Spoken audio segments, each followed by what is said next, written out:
Hello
there, everyone.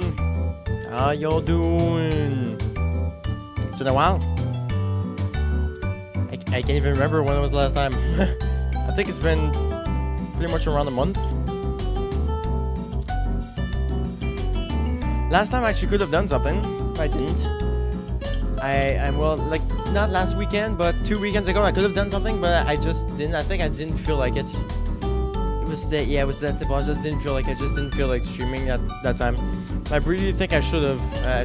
And honestly, there's a way. Honestly, there's a part of me that's telling myself that I shouldn't be streaming today, because I've got shit to do. But like, I miss you guys. I miss you guys. I spent too long waiting. I spent too long leaving.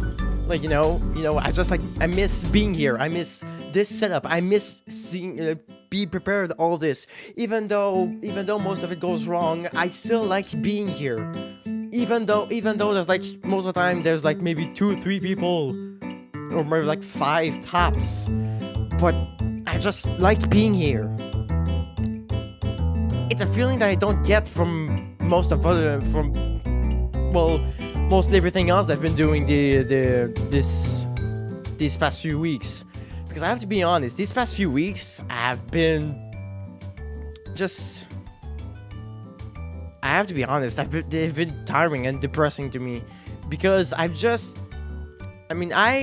already had barely any motivation for anything, but now I feel like I have none for almost anything. I almost don't play anything anymore. The few moments where I would play stuff would be normally on streams, but this week was an exception because we had 3 days off because there was there was something special happening with the teacher with all the teachers in our province. Something very yeah, Strike. Thank you. Had a blank there. Thank you. Strike, and you're out. Okay. Nah, just kidding. And yeah, there was a teacher strike, and they barely told us anything about the results because they actually don't know the results. Literally, they don't know. They just don't know. So we'll have to find out until next week. So yeah, I played a bit of Portal during those 3 days, and I had to be honest, I had fun. I went through Portal 1 completely again. Well, like in like barely 2 hours, and I went through Portal Still Alive again on my own. Also had fun, but the last time I played, well, goddamn, right, lights from the car, Jesus. Okay, sorry. And then last thing I played was Portal Pro, and I remember those videos actually really suck. The videos I did on those things really suck because I was mad during the entire time, during this entire 5 hours, and it was the point where, now that I think about it, was also one of the videos where I was just doing improv song for like 18 minutes, and kept it there in the video, the full video. Anyway, so yeah, so there was that. But yeah, also I haven't done anything for 2 weeks. Like for homework stuff, I haven't done anything of that for 2 weeks. Mostly because I've been scared to do anything, because the problem with me is that every time I do something that I don't want to do, and that is, or something I just can't motivate myself enough to be able to do, my whole body starts to itch. And it frustrates me to unbelievable extent. Because I can't concentrate on what I'm trying to do and what I know that I need to do. But my whole body is like, nah. You're not doing that. You're not doing that shit. That sucks, so stop. So I'm trying to do in math, but the only thing I'm doing is like all of this, and then I'm just like going over here. Whoa, I don't know what happened with my hair, but I love it.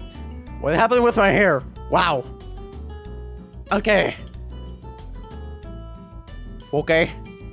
But that's something that just happened now. Okay. Anyway.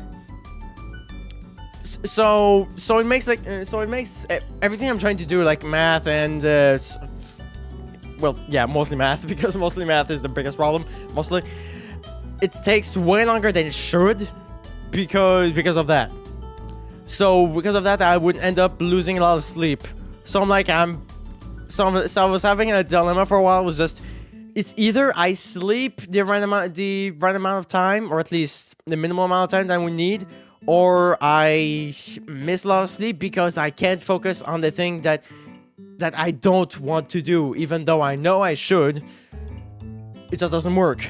So yeah, I was kind of demotivating me when I realized I kind of demotivating even more, even more. You know, I'm already very low for like motivation for all the school stuff. Is like already here. You know, this is the top. This is like the low. I'm like already here. You know, it was already here, but when I realized that my whole body just starts itching every time I try to do something that I hate, it just went there. So it's like, okay. But it also made me think, what am I supposed to do now? Because if I can't do what I know I need to do, what can I do now? Because I have to be honest, the only moments where it doesn't itch like crazy, it's when I'm doing mostly music related stuff. I think it's supposed to tell me a message or something. I think it's supposed to tell me something, but I don't know. I don't know. It can again. It's.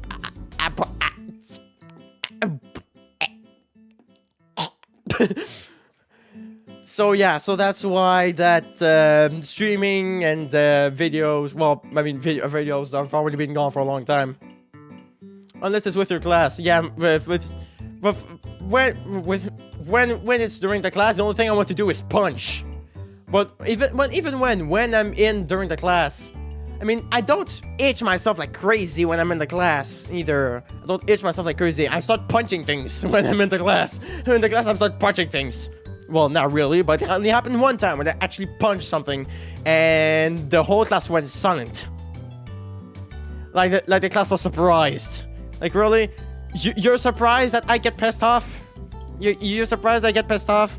The best part is that there was one teacher there, and no one said a word. And the teacher didn't say a word, while the other teacher came back just in time for us to be able to start playing right then and there. Because the whole classroom was silent. It was just straight all turning around in there, like right in front of me. Like, everyone was like, what the fuck, man? What the hell? But that's all the reactions that they did after. the initial reaction was,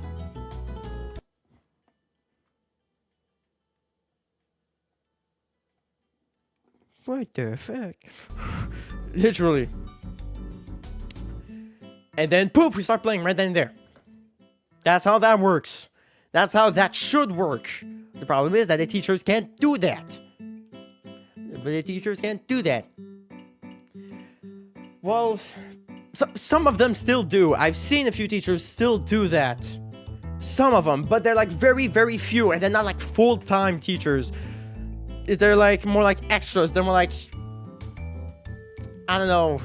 I don't know the word to use the word to say it. They're not like, you know, substitute teachers. They're not substitute teachers. It's more like extras. They're more like extras. The extras, they're the ones who actually manage to get the class to, you know, all together, to be all together, all in one, you know, all in correlation. There we go. No, not the correlation. Anyway, we bug back on subject. God damn it.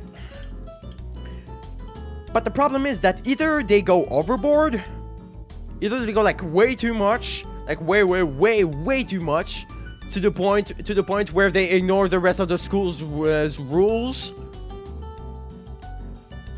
or they don't do anything at all. Or there's my other teacher who actually participates in the conversations. That was the biggest facepalm ever. And it was this week. And we only had 2 days. We only had 2 days this week because of the strike. That was during Tuesday. That was from Tuesday to Thursday. So yeah. Even though I should be doing other stuff, some homework right now, I just miss being here. I wanted you guys to actually be able to have stuff because I haven't done anything in a while. I wanted you guys to actually be able, you know, for me it's like 1 month tops. Really, it's 1 month tops. Not more than that. It's really 1 month tops of like non-content, if you will, for me personally. But I mean, I know that there are other YouTubers like way longer time, but it also depends on the kind of content that they do. Like if they do video essays, then honestly that's fine. If there's like a long break between them, because you know they do need to write the essay and like say it and also edit it depending. So you know that. But for me, it's mostly because I'm still in school and I have a lot of trouble with it, with school itself and being in school and everyone around it, and everyone that's in and around. So, yeah. So that was school side, but that was school side and a more personal side, honestly. But now let's talk about some PC news. I mean, if you've been on the channel even for a while, you just for like maybe like one stream or two, you know that I hate my PC right now. Because it is so unbelievably inconsistent. I have like really horrible luck with PC, okay?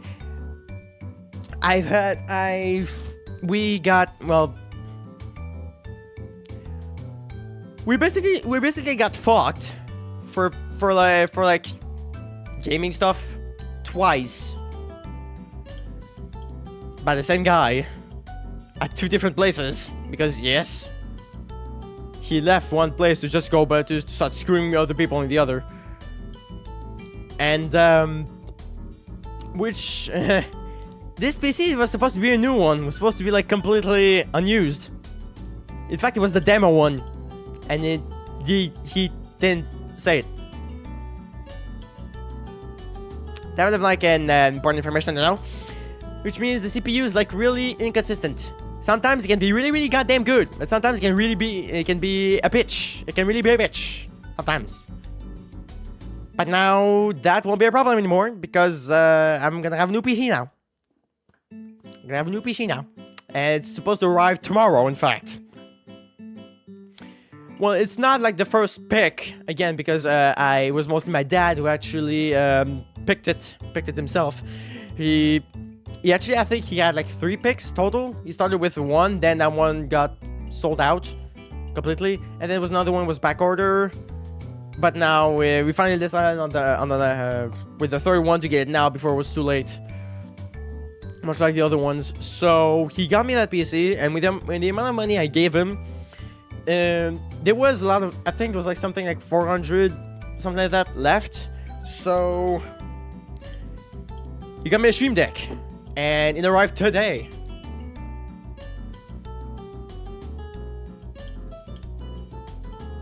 Sorry, the one you bought is sold out. You got it once they restock. Oh. Oh, really? Huh. It's a Stream Deck that was supposed to arrive tomorrow. Oh. Oh, well, I didn't know that.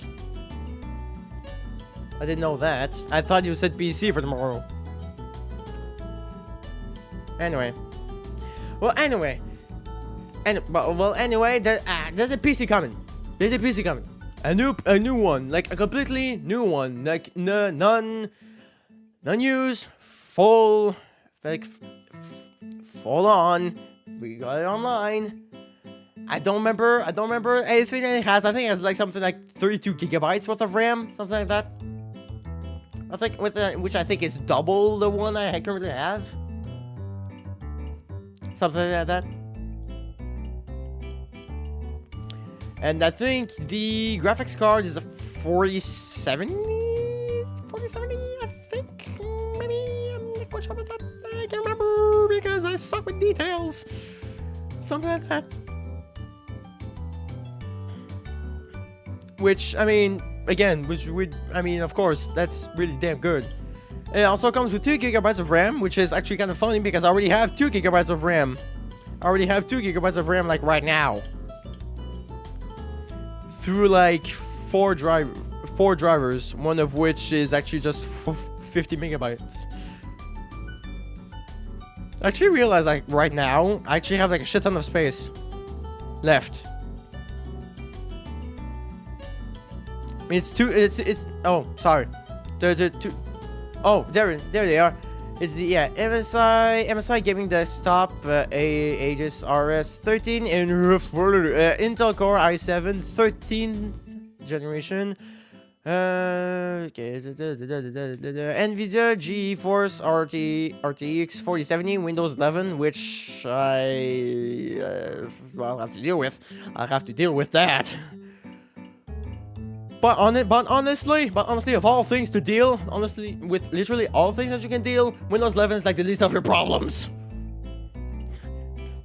Compared to like a shitty processing unit, everything Windows 11 would be the least of your problems. We would be the least of your problems there. I mean, compared to everything else, compared to all the other problems I had. With all of the other PCs I have, like graphics card dying 1 month after I get it, and the CPU unit being shitty for this one, and the laptop that was told that was supposed to be a gaming laptop, but actually just an office laptop because it only has 2 gigabytes worth of RAM.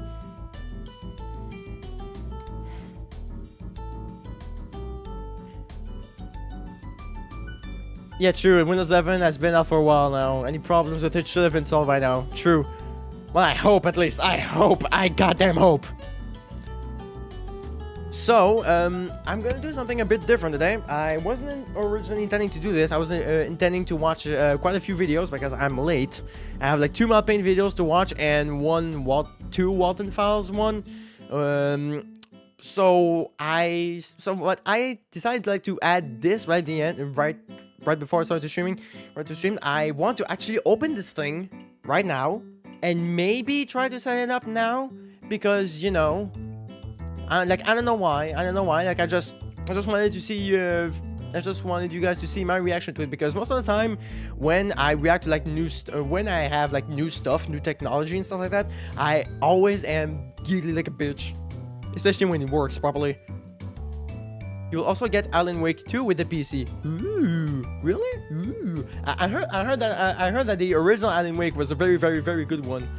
But yeah, so oh that's kind of cool actually that for Alan Wake 2 because that is like really, really, really, really recent actually. So it's like it would be almost like as a test, like to see like to see how good is your PC. Well, you can run this, so you can be so you're fine. You know. No, maybe not set it up live, but actually just maybe open it and see. You know. There you go. Okay. And since we have this NES music in the background, I think it's could be okay. Okay. So what do we have here? 8 customizable LCD keys. Okay. 4 multifunction dials. Ooh. A dynamic touch strip. Ooh, so like to be able to like move in like that. It's like a voice modulated like yes, bros. Yes, kind of like that. Single and multi actions. Okay, for the buttons. Cool. A detachable cable. Ooh. And the Stream Deck store. Oh, really? Download plugins, icons, and more from the Deck store. Ooh.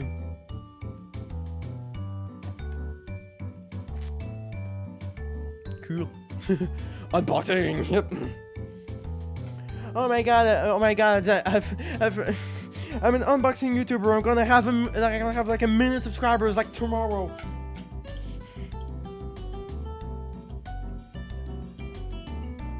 Not really, because no one cares. Is this good?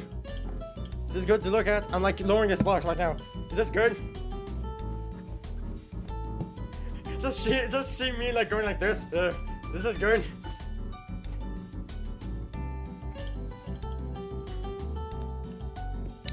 Nice. Very nice.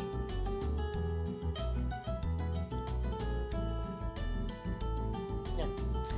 You know what? I can actually turn this light now because now that I removed the other thing, because now I removed the box that had the address, now we just have this simple box. Looks really nice. Really I mean, it does also suffer from the same. It's also from Elgato. Like also this, all this thing.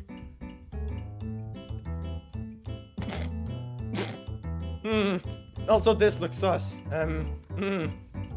Yeah. I don't know why I keep doing it. Why do I keep doing it? Why do I keep stroking the mic? Okay.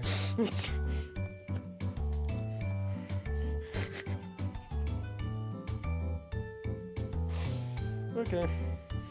So yeah, the microphone, and also not just the microphone, also the damn it, the pop filter. There we go. There's also the Elgato. Okay. The mic likes it. Oh god. Here's something in this.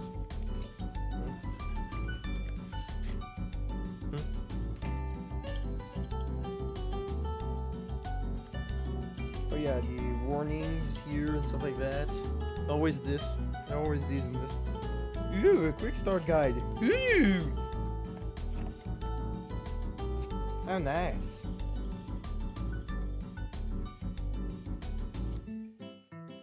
Scenes, yeah. Personalized keys, yeah. Oh, that's very nice actually. It actually shows you how to do everything. That's really cool. Actually. I legitimately found that really cool.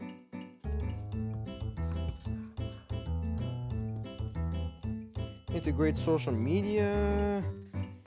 Oh, cool. Oh, okay. So the keys, create folders, personalized keys. Yeah, okay. That's interesting. Oh, cool. You can see the dials pop out.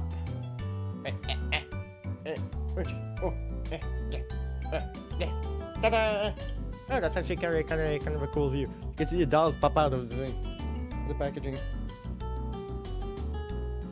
Ooh.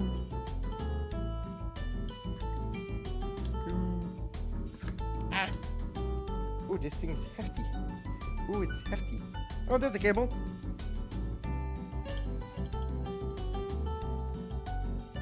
Oh my god, that looks so clean. That looks so damn clean. That looks so clean, my god. Look at this. I mean, it shines off of it. Oh god. I'm reflecting the light in your eyes. Brr. Brr. Brr. Brr. Brr. Brr. Anyway. Okay. Still. Cool.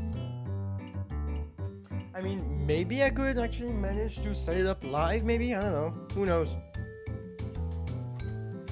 Who knows? We'll see. We'll see if my current PC decides to cooperate. The cooperation thing. I say the cooperation thing. Oh God. It's a horrible face. Why? Why am I doing this face so close to the camera?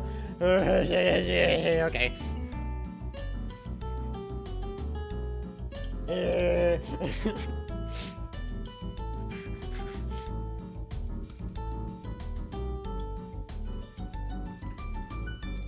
It starts with mostly the download, I think. I don't need those scissors. Go back in there, scissors. And Stewie. No, baby, let's sound like Stewie. Go with it, man. Baby, it's Stewie Griffin. You ever know Stewie Griffin? A friend of Brian Griffin? Yeah? The one that's writing the book? Yeah? You know the writing the book? You know the writing the book?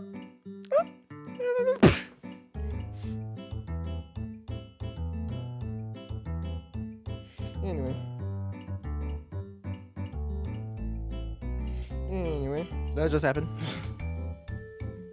ADHD for the world. This is why I do YouTube. This is why I do YouTube, but I can't talk every time I try to play games or actually try to focus on games because I'm stupid. Also, why I'm a YouTuber.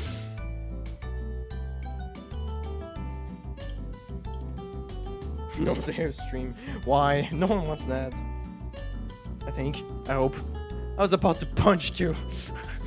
I got there before you. I punched myself. Anyway.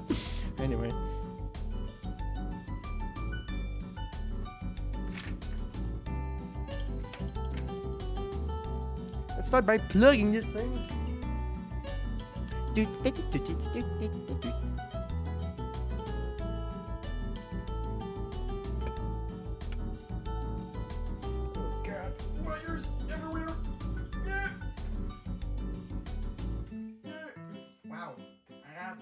Just one space that I needed. Just one. There was literally only one left in the back. My camera froze. God damn it. I touched the camera wire and it froze. Oh well. Oh well, now that's gone. Wait, hang on. Let me just bring back camera because otherwise you're literally looking at nothing. I'm perfectly an old man now. Get off my damn lawn! I'm already old. I already have scoliosis. My back is already killing me.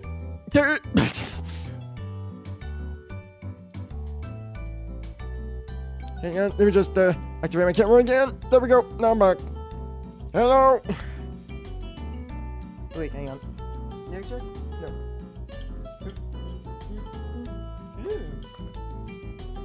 Good chunk. Good chunk. Well, and it does a nice sound too when you plug it in. It does like a ooh, LED.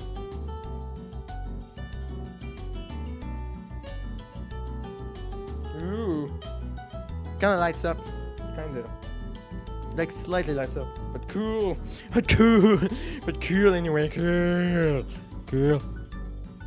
yeah, cool.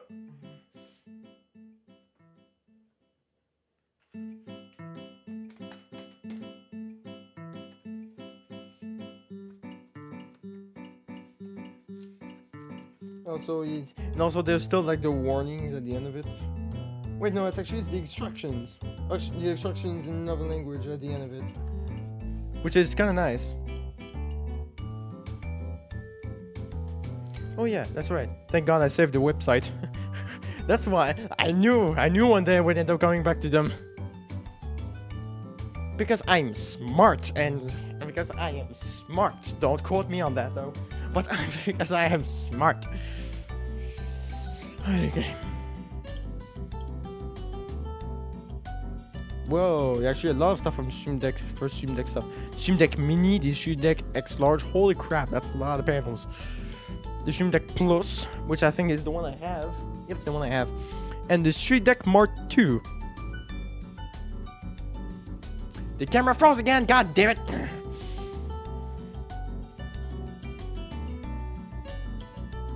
Caution, will not make you a better streamer. And it depends on the streamer himself and how he uses it. Like I could just, I could use the Stream Deck to be able to do like the stupid close-ups that I do every now and then. The stupid close-ups that I do every now and then without having to leave the game or whatever I'm doing and end up destroying the whole stream because every time I change tab, everything goes to die. Yep, it goes to die. No, it doesn't go to hell, it doesn't go to shit, it goes to die.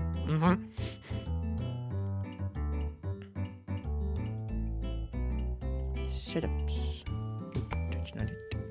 Or downloads. Thank God there's a tab downloads. Stream a dick. Yep, you heard me. Stream a dick.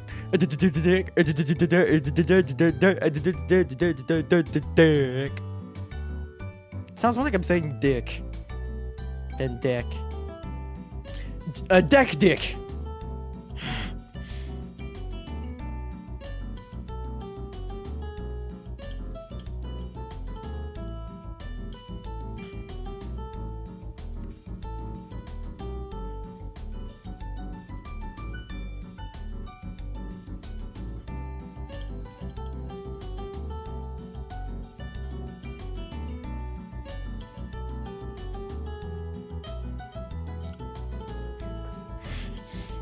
I don't know what I'm doing.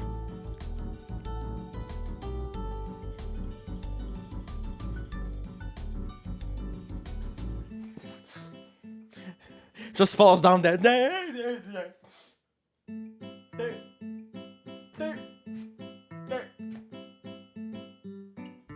I'm turning this way now, apparently. Wee.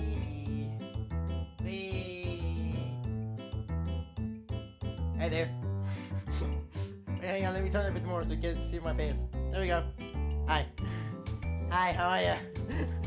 Hi. Okay. I'm up. There you go. Nah, I don't know did. Yep, you heard me. I don't know did.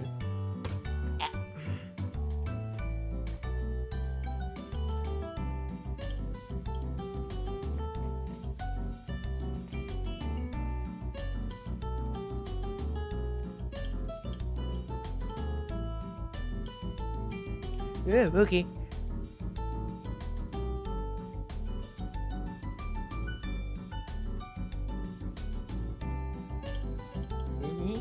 Yeah, the setup wizard, yeah, it's always the same.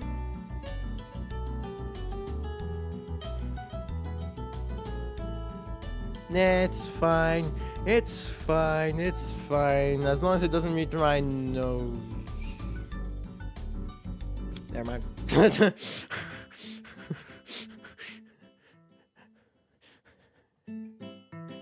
Okay. Fine. Even though we went not even 2 months ago. I mean, it's mostly because my hair floofs.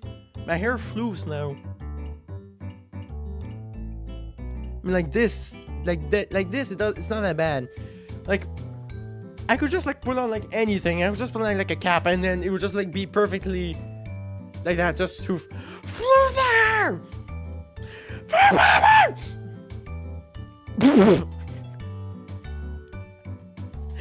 What is that here? What? What?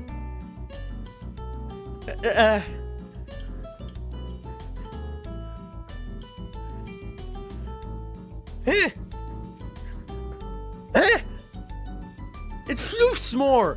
I just keep saying back and just floofs more.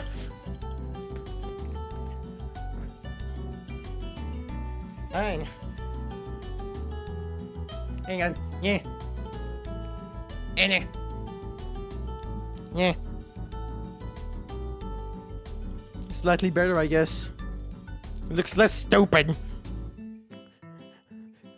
There's a difference between looking stupid and being stupid. I'm very much the latter.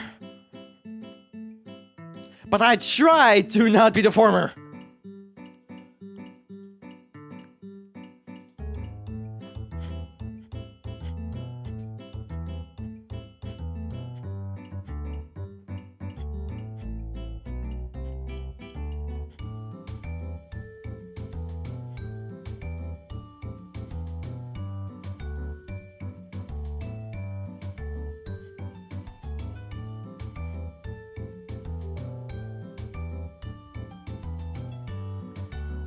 Yes, I know I'm stupid, but I try to not look stupid, you know?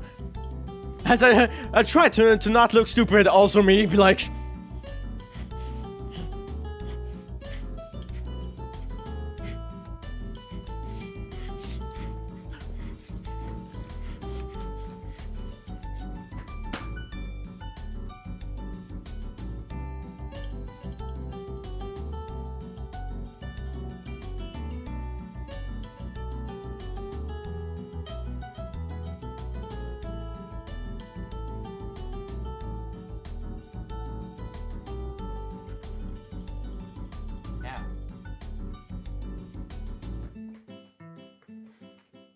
And mission failed.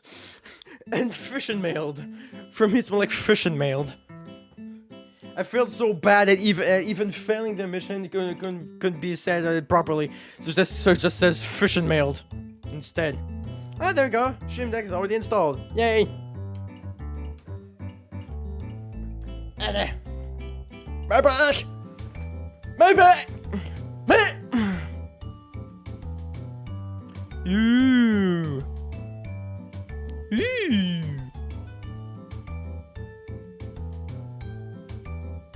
Oh, cool. Cool. I play audio for soundboard.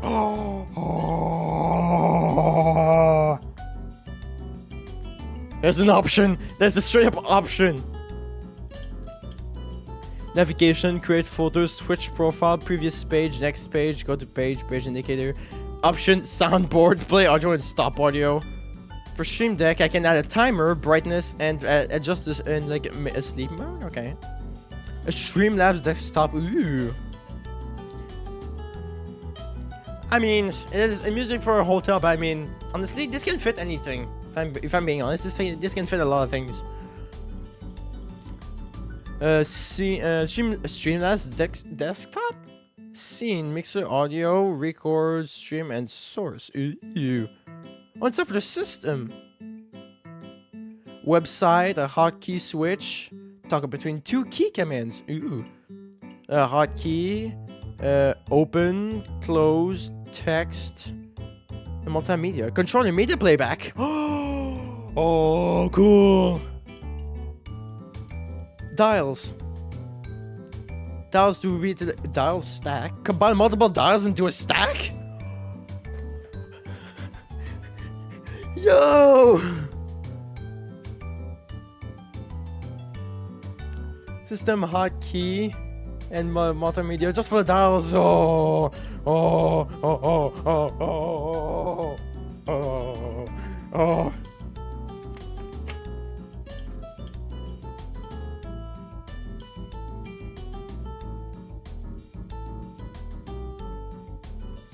But I'm curious though. Like, even though it says Streamlabs, could it still count with OBS? Oh, cool! I saw it being added in real time. Cool. Like, could you change it? Really curious. Because, like, it's weird. It's weird because, like, in here, in this little book, it says, like, the options, in that option called Streamlabs Desktop, Premiere Streamlabs OBS. Are they supposed to be two different things? Cool.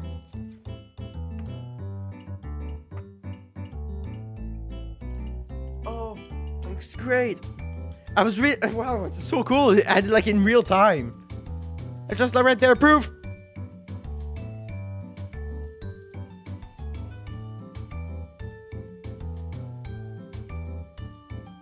Curious. Devices.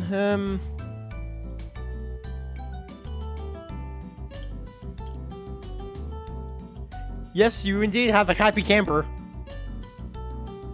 Better to have a happy camper than a stamper stamper.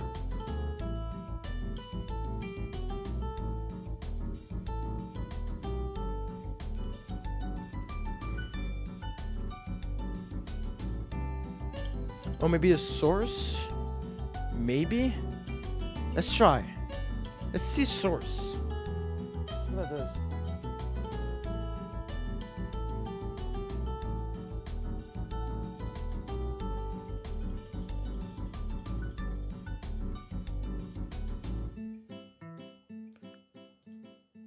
Could this issue only work with Streamlabs? Did they change it? Maybe it's Stream. I'm trying a bunch of things here. Like I'm checking. I'm looking. Ooh, you can even change the icons. Ooh.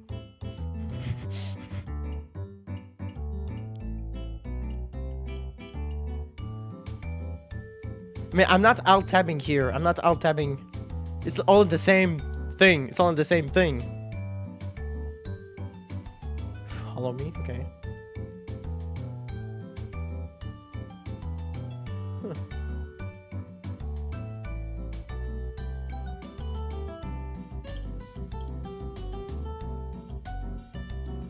Oh. The Elgato Marketplace actually has a few free stuff.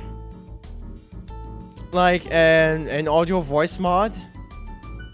It's free. Control Capture 1 from the tap of a button. Auto translate, shortcuts. Twitch/Spotify Live. Camera Hub. OBS tools. Ooh. I wanna see. Where's you? Where's you? You heard me? What is you? What is you? What is you? When is she? What is you? A speed test. You can. Wow. This is really a thing. You can literally just straight up run. Wow. You can literally just run a speed test just from the push of a button here. That's like speed test. Go. What?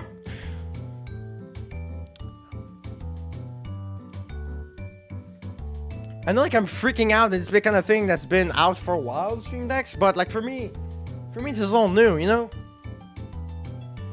I've never had one of these. So like I'm kind of freaking out here.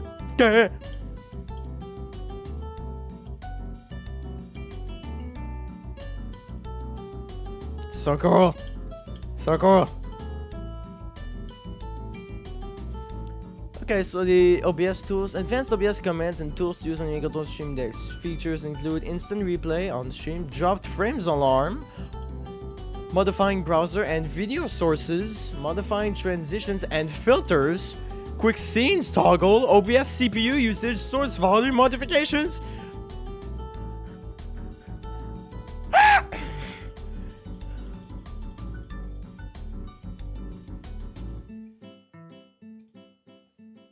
What? Oh, that's cool. You know, like in the little bar that is like between the buttons and the dials, I could literally have like the audio mixer right there. I could just like toggle it in there. Because I change it in there without having to go back to OBS every time.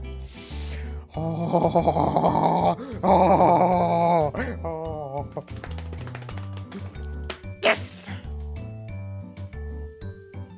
But that's the thing, you can have multiple pages. You can have multiple pages on one page. You have 8 buttons, but you can have multiple pages, so you could just switch between them. I feel like I'm a monkey. Nerdgasm. Yep.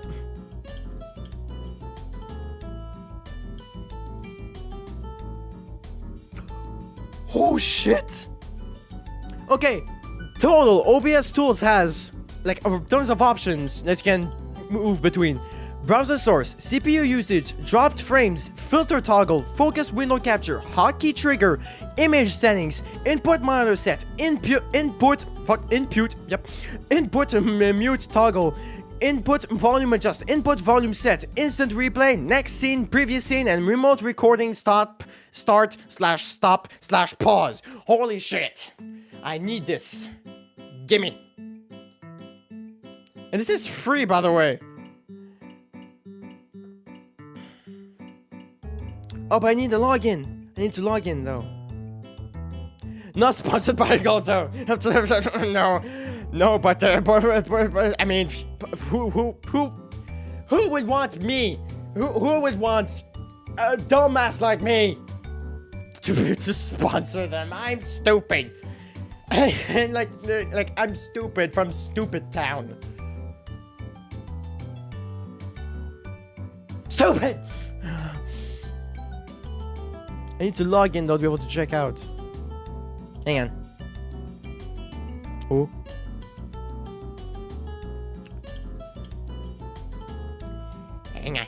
Hang on. Just hang on a second there. I want this, you know, since I was going to watch like around an hour worth of videos, might as well do some other stuff at the same time. I said, you know, I'm happy. I'm happy there. I'm pretty sure this is not entertaining to watch, just like my face. But again, I don't want to risk anything being shown, like anything of my stuff being shown. You know, we want to make sure all this is safe. That all of this stays safe.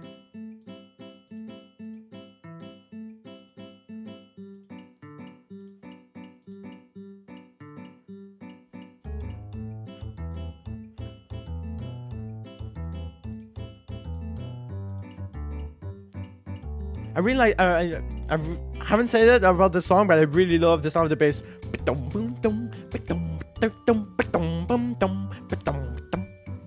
It's more like it's not really like a bass, but it's like a, you know. Anyway.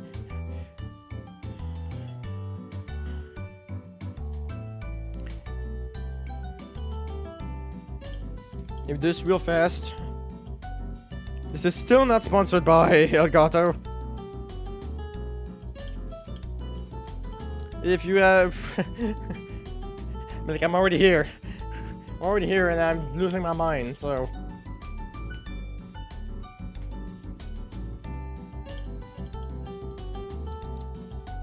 I guess just enjoy this golf course music. I know it's just a hotel, but... I blame Dad for saying that.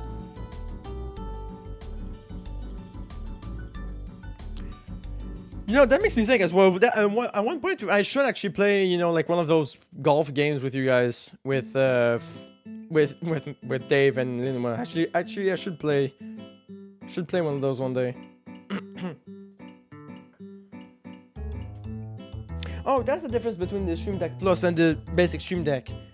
The basic Stream Deck just has the buttons. Stream Deck Plus has the dials and like the little screen in the middle. Dials. Sorry. Anyway, we do a golf with friends. Okay. I mean, sure, I guess. Wait. Elgato has a capture card? What? Oh no. Oh no. Oh no, not another thing. Oh god.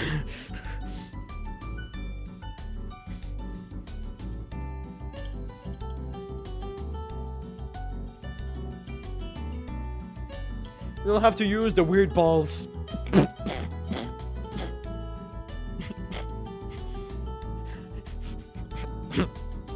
You can get that checked. I'm sorry, but look, it's but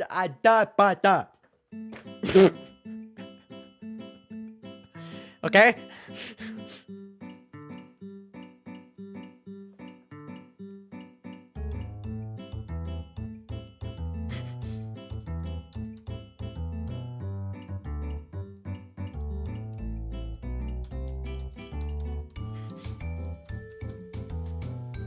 Look, I'm stupid, so. Have I said it? Have I said that already? I can say it again. Stupid. Let's say you're weird balls. Hey! Hey! Screw you! That's fair point. Wait.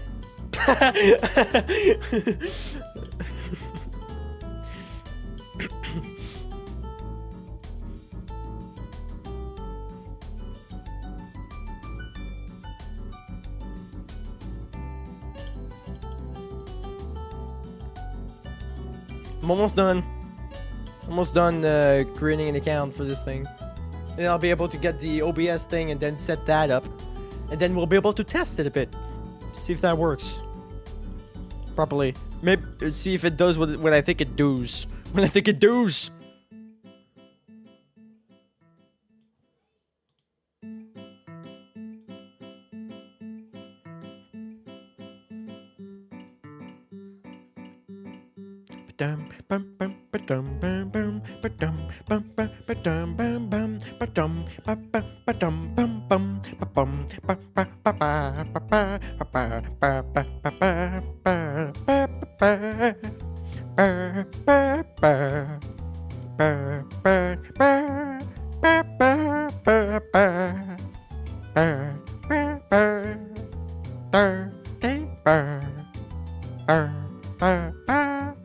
I got the thing. Almost.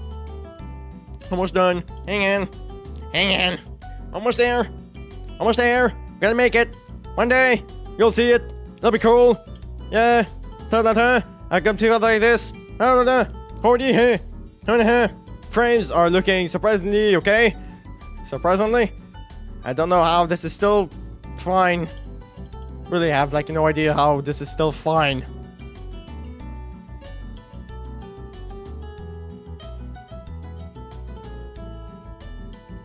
How is this still okay? Could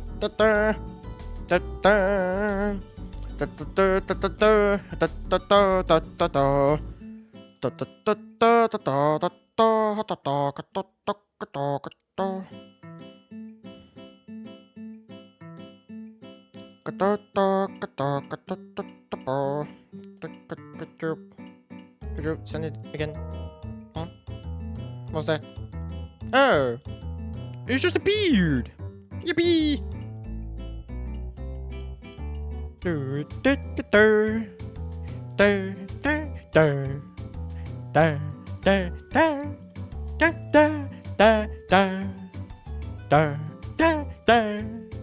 Yay, yay, yay. I got the thing! So cool! I'll be able to actually make it work this time. Yay!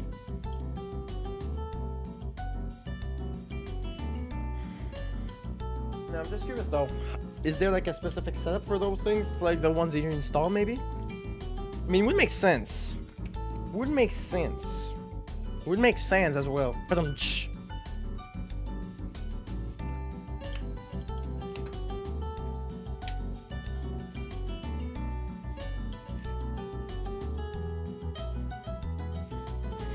would make sense as well. But Sans! Yeah. The human's making puns again! He's doing puns again! I'm so proud. Sans, you don't help me! Since when did I said I was going to help? Never mind! I don't know. I went somewhere. Ah! I just like doing that. I was like, ah!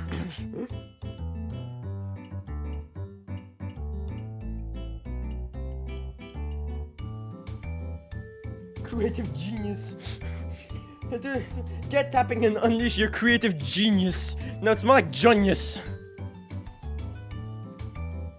You want Papyrus just being so done?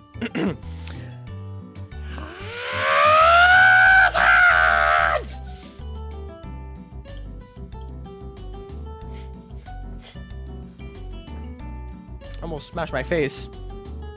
Fine.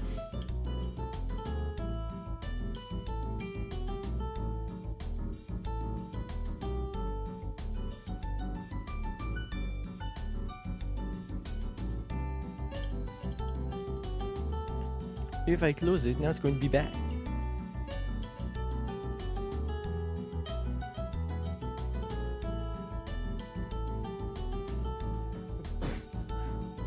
I mean, I've been smashing my head on desks for years. I've been dropping my head on desks for years in sheer disappointment.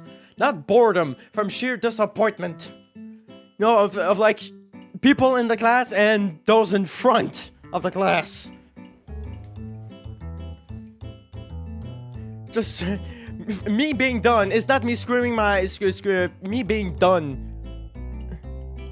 I mean, like, I have a really strong forehead because of it. It's like that. I mean, it's like deeper during the like here, which is weird considering I smash here, like right in the middle here. It's where I smash, but here is where there's like it's deeper, which is weird.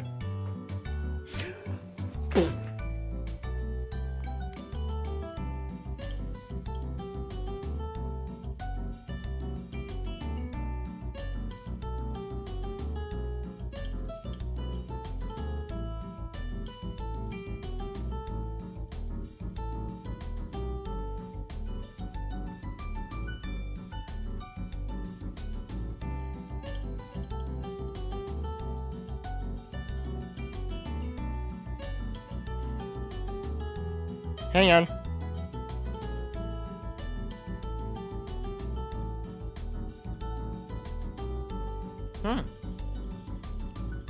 Oh. Oh. Oh. Okay, now there it is. Record, pause, stream, virtual camera, replay buffer, save, scene collection, profile, scene, source visibility, audio mixer, media source control, studio mode, transition, filter, screenshot, and scene transition. Wow.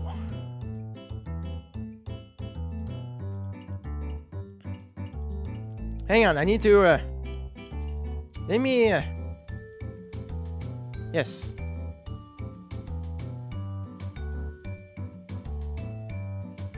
It's the stream option. I'm placing stuff now.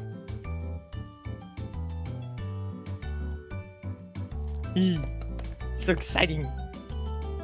It's so exciting.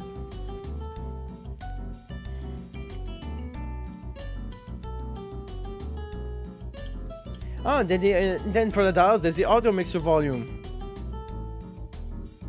Oh, that's how the dials work. Oh, okay, that's how the dials work. Oh, okay.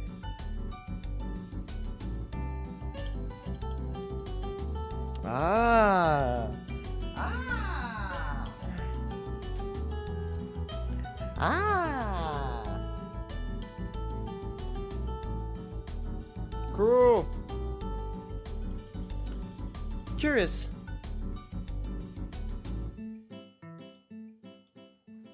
What's it gonna do? Oh. Oh. Huh. Huh. Huh. Huh. Huh. Huh. It says it's waiting for OBS. Oh, maybe it's because OBS is already active? Is that the problem? It's because OBS is already active?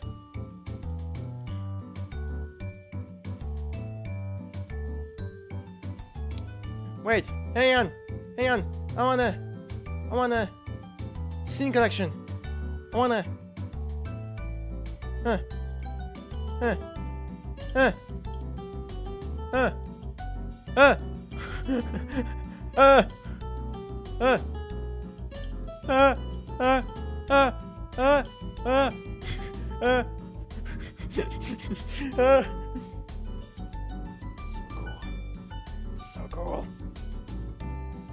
So cool.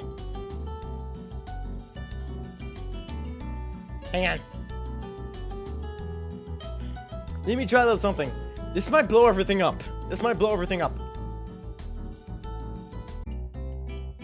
Huh? Oh! Huh! Huh! No way!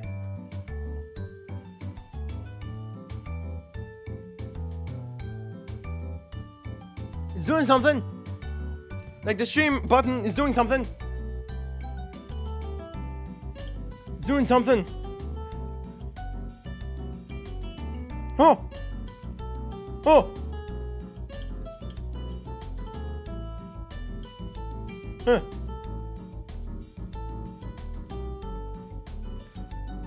Oh, wait, no. Maybe not scene collection, more like scene. Huh. Huh!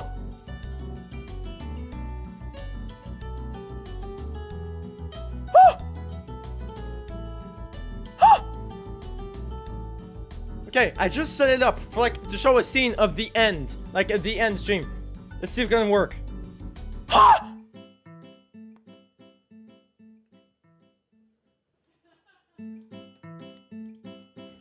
I just now changed it back to be the scene. Yo! Yo!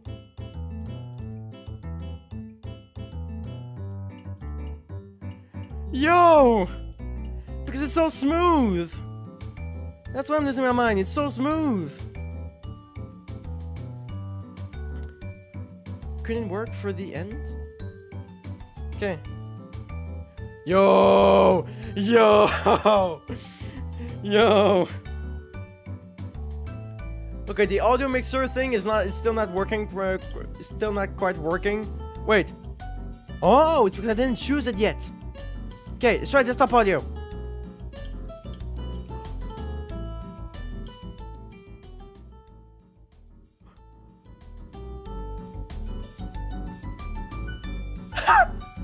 Did you hear it? I turned it. I can turn it down.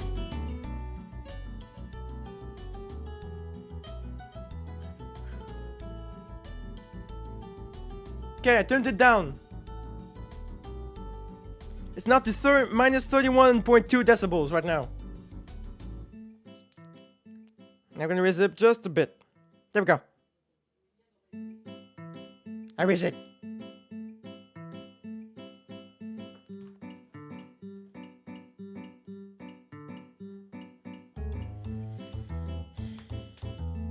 Yo, yo, yo, yo, yo, yo, yo, yo.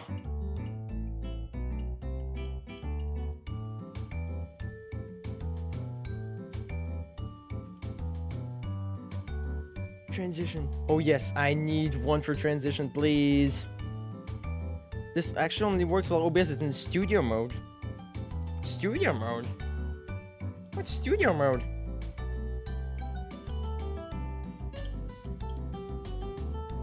I guess we'll find out. This might blow everything up.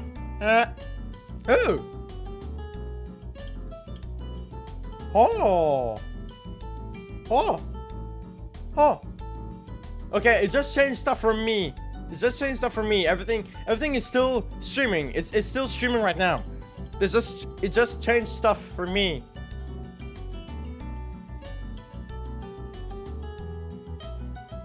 Hang on.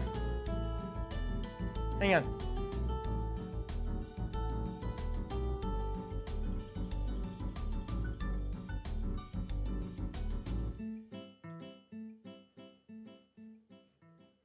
Cool. Cool. If I do this.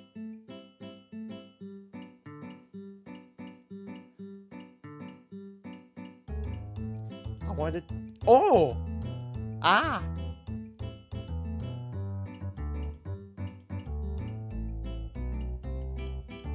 If I do this again. Oh! Okay.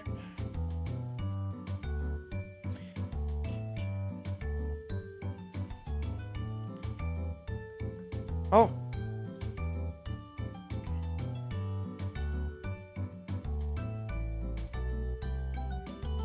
Oh god. What is this? What is the transition? I just wanted to do something like a stupid, like real close up of me, like going like, and I'm like, you know, kind of like this.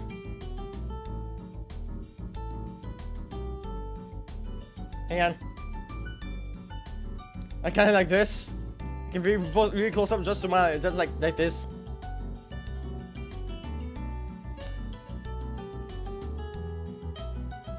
Oh yeah, that's right, you guys can see it. Wait, hang on, like this.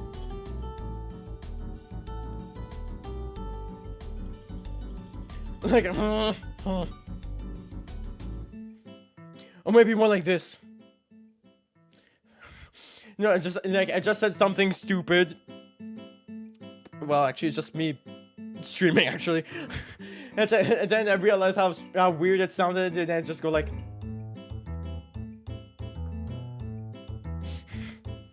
Hang on. Oh, so it's gonna do that every time. Because I'm now gonna be like this. Permanently. Okay. That's weird. Hang on. Hang on, I need to... I'm getting adjusted to this. I've never used studio mode. I'm stupid. This might be not very entertaining to watch. Because you're literally just seeing my face. But I guess I'm having fun. So it's good. Kinda, maybe, I don't know.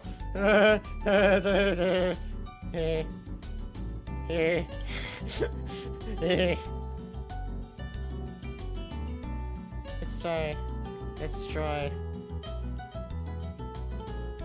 Fade, I guess. Oh.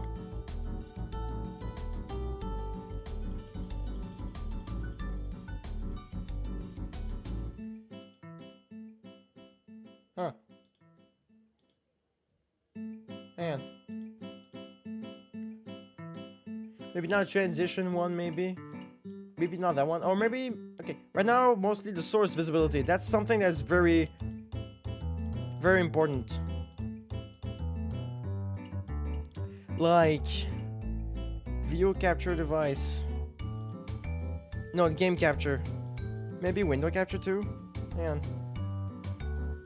What would that do? Oh, it activates it. It turns it off and on and off. Okay. Good. Good. Oh. I can just swap pages. But like swapping with the swiping with this. Cool. Cool. Cool. How many pages can you have? Oh. Oh. Oh. You can have 10. You can have 10 pages. You can have 80 things on this little thing. You can have 80 different tabs. What?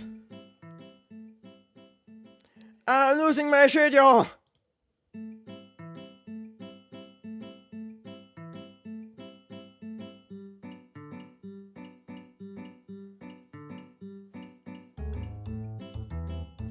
I love this. I love this. This is what I want. This is the kind of stuff that would have helped me so many times. That would have made things so much easier.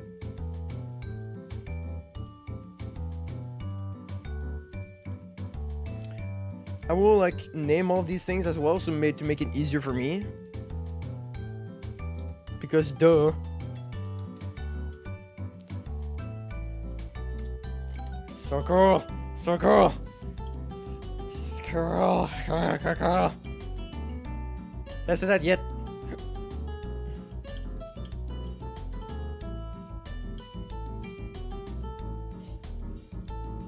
Source visibility. Oh, yeah, it's that thing. Sorry. Yeah, it's already that thing. A filter, maybe. Let's go check the filter. What filter can it do? Can it even do a filter? Because that doesn't sound familiar to me at all. I didn't even know you could do a filter. Maybe it's with like something else with OBS or something, I don't know. Virtual camera, what is that? What does that mean? What does that mean? What does that mean?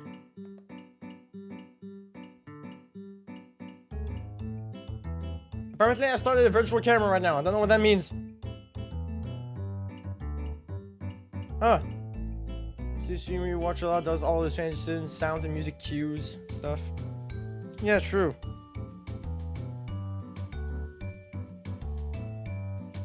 Cool. Oh Oh, with like the media source control. It would be that thing, right?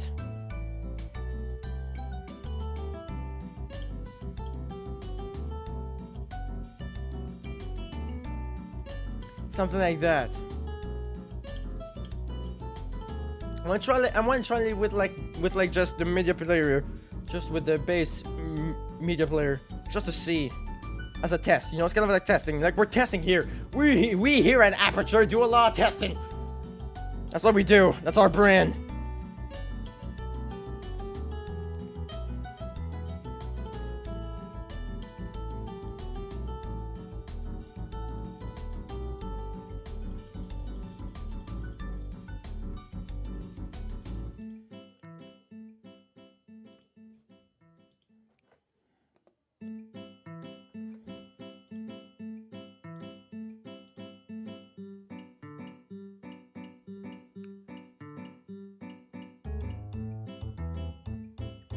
Maybe it's more like something else. Maybe it's more in something else, so that would be useful to me. Maybe like multimedia? Let's try that.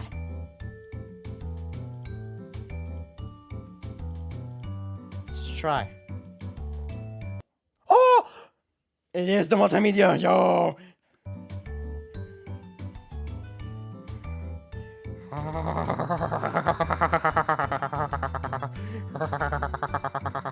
What's the sound I'm making right now? I just paused it while using this. So cool.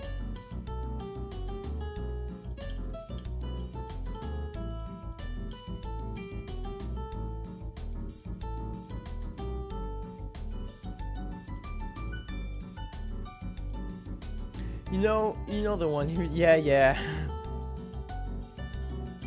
Yeah, of course. I mean, I already know that's how he does it, but like all the transition like really close to his face. But I don't know how to like a smooth transition like that. I don't know how though. It's probably something with OBS that I don't know much. I don't know much stuff with the studio mode. Maybe I could check, like change a few things. Maybe it's like something in the settings or something. I know.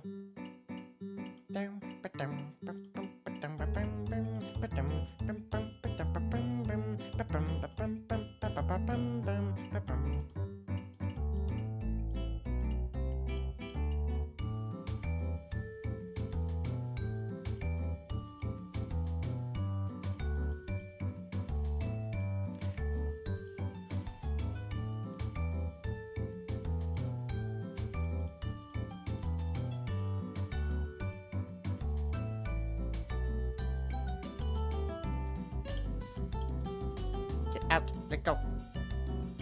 Thank you. Oh, because I'm streaming, because of that, it can't change stuff for that. But still, that's very cool. And also, OBS got updated so that you can have a YouTube live control panel straight through it. I'm not using it because I already knew that I was going to be playing with something new, so I didn't want to add that on top of it. Because I was scared. I was scared. Ah, tools like Auto Stream Deck. From OBS! From straight up OBS! Like tools, it said like Elgato Stream Deck plugin for OBS Studio. It detected it. You know it's there. Cool. OBS knows it's there. Cool.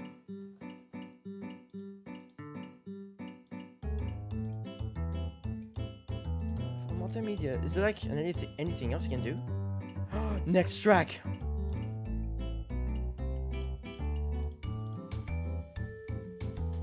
I'm having a second page for those. I'm gonna have a second page for those, just for the multimedia stuff.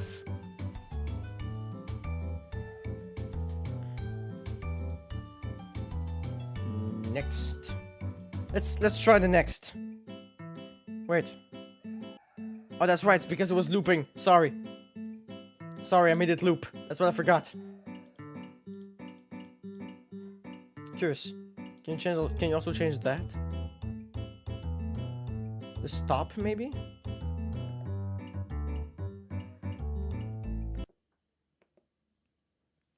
Let's try. No, you still can't. Okay. That's not how that's gonna work, though. For me to be able to do that.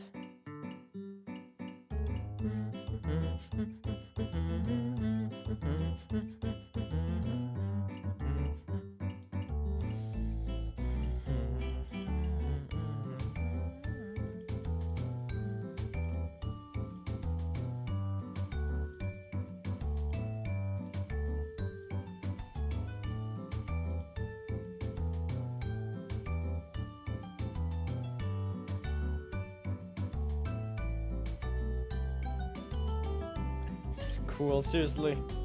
I really didn't expect to have this. I mean, like, I thought it was just gonna be like, like, I mean, I kind of knew I was going to have this, but it was more of a like, it's fine, you know, like, okay, yeah, cool, I guess, but I didn't expect it to be this good. Legitimately, I didn't expect it to be this good. This is wild.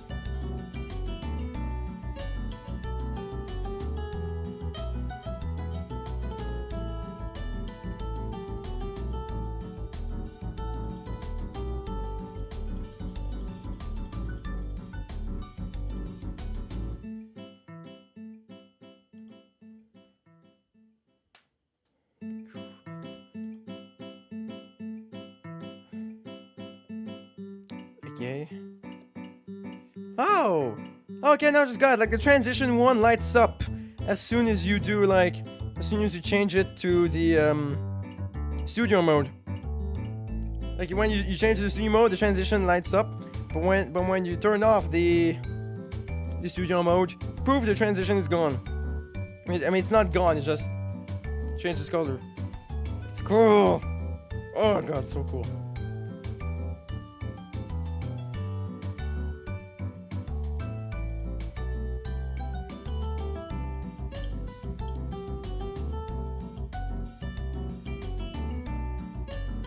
Well, I mean, just that is already cool enough. So I think it's gonna be enough for that. Just for that. Just really, just for that. I think it's gonna be enough. Wait, I'm curious though. Is there like a way to have like a quick transition every time? Because I want to always have the same transition. That's the thing I want to know. To always have that same transition. To like me being here, then to me being in the corner. You know? I guess I can like preset it up before and then like just reuse it every time.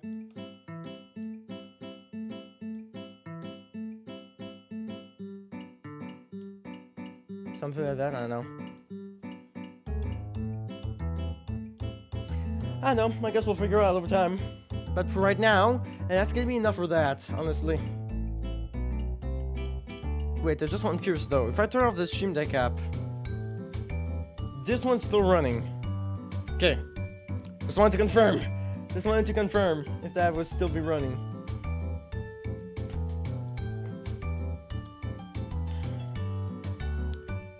So that's still really cool to have that. Cool. Okay. So that's gonna be enough of that. That's gonna be enough of that. We're actually going to watch stuff, as like I said I would.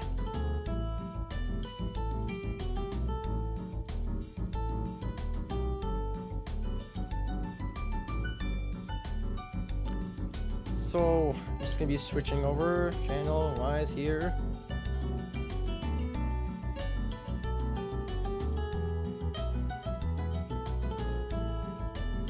There we go. Hang on.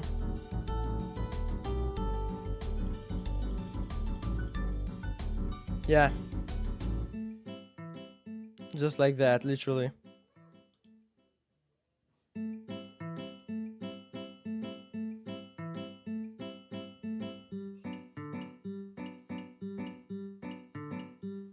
Okay.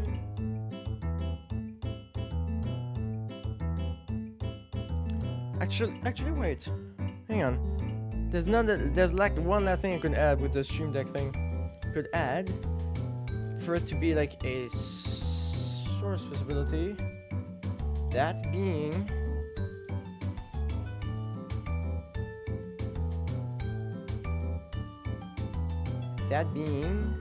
Display capture. There we go.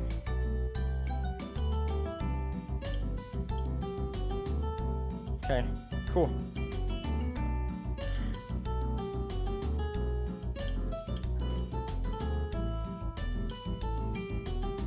Okay, yeah, like that. Actually, I'm gonna leave that there just in case. Just in case I end up going back to it, like thinking, oh, I could do that. Oh, I could do that. You know? Because again, this is still quite new, so I am kind of scared.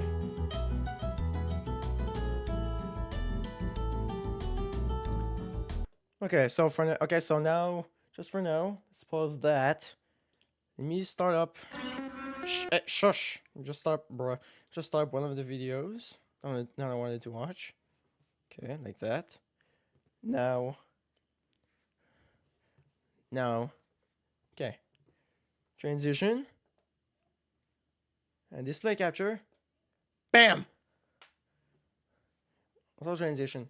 There we go. Bam! Just like that. Yeah, man. Yeah, baby. Yeah, baby. Let's go, baby. Okay. So, first video we're going to watch is a new video for Walton Files, which is I mean, it's like almost 2 weeks old. For those who don't know, I've watched all of the Walton Files all in one stream, so you can go and check that out. There's like literally one stream where it was all about the Walton Files, and I think a little bit of the Mandela catalog. It was a bit of the website. There's a bunch of more context. There's a bunch of more context for when you'll if you want more context, you can go and check those streams out that I did on the channel. You can just straight up search, on the search bar, in the search bar of the channel. You can just straight up search it, just Walton Files there, and boom, bam, you'll find it right there. So there's that. Since there's a video, I'm going to need to raise the desktop audio right here. So this is quite short. This is 4 minutes. This is, well, it is a mini-sode, so it's like a small part of the story. But also can I just say right now, right off the bat, how funny this is? Because it's Local 57. Obvious reference to Local 58, which would be the origin of the internet's obsession with analog horror. And I have to be honest, I like analog horror too, but it depends which. Like, it depends which. I need to start watching it, and if I am involved enough with it, if I feel in the story properly, if I really feel like the story is really cool and interests me, and it's done in a cool way, I'll want to stay. But most of the time I stay. Most of the time. But yeah. So if you want more info about the Walton Files and check my reactions to them, they're all in another stream. I know I already said it, but I say it again just in case. Yeah, just in case. So yeah. So without further ado, let's jump in.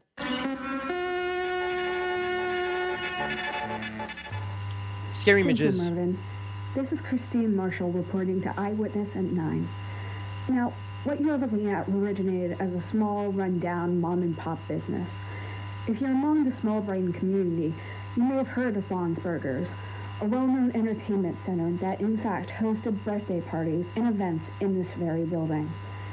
Now, if you know about this place, you also probably know about the infamous reasons its run was so short-lived. 4 months ago, around the summertime, this place opened its doors to the public for the first time, and less than a month later, it would shut its doors to public permanently. But why? And how? Let's find out. My kid went there a few months ago to celebrate his birthday party. I remember only a few months later, all those rumors would appear. Oh, don't go there. Oh, it's haunted. But frankly, I never believed in those stuff myself. I just think it was a new place, but hey, everyone can believe what they want, I guess. As we interviewed the people around town, one thing becomes more and more evident. Vaughn's Burgers supposedly held a lot of secrets. As soon as this little burger joint opened its doors, A strange and disturbing chain of disappearances began to unravel, all linked to one specific pattern. Its parent company, Bunny Smells Incorporated. 6 total missing reports filed around the summer, all equally stressful and intriguing. I believe it reached a breaking point when Jack Walton, the co-founder, was declared missing. I must have come to that place at least 10 times in those 2 weeks alone. Then 3 more missing reports about missing employees. I disapprove, however, the spectacle you people have been making about real disappearances. You know, it's disheartening, and I don't wish to comment on anything else. Soon the urban legends would originate. Ghost stories about missing employees, presumed dead, haunting the establishment. Soon all sorts of reports would appear. Loud music being played late in the night, way past the restaurant's closing time. Car alarms and lights being kept on around midnight, confusing many people nearby and causing them to keep a close eye on the place. However, it all culminated on the night of July 19th. As witnesses state, there were blood-curdling screams of an adult woman heard around 2 to 3 a.m. Yeah. Once the police arrived and broke into the restaurant, no one was inside. A few days later, the place shut down due to budget reasons, allegedly at least. But the urban stories say much different. It's suspected that those screams belonged to one Rosemary Walton, a woman that disappeared earlier that same day, never to be found. After some time, the building has been deemed condemned. Nobody really seems interested in using this space as the jarring stories and theories are believed to drive people away. Only break-ins and vandalizing occur inside this defunct building. Though these theories still remain, that those disappearances still taunt the aura of this very place, and whatever the truth may be, the disturbing presence of Bob's Burgers has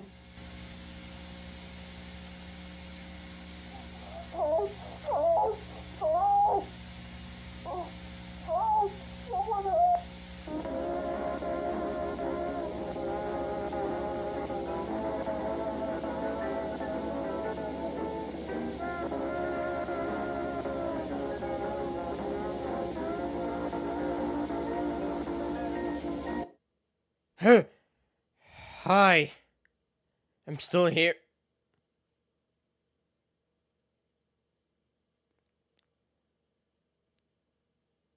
Huh.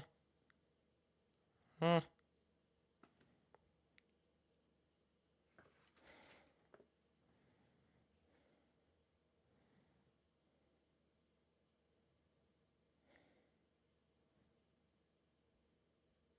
Okay.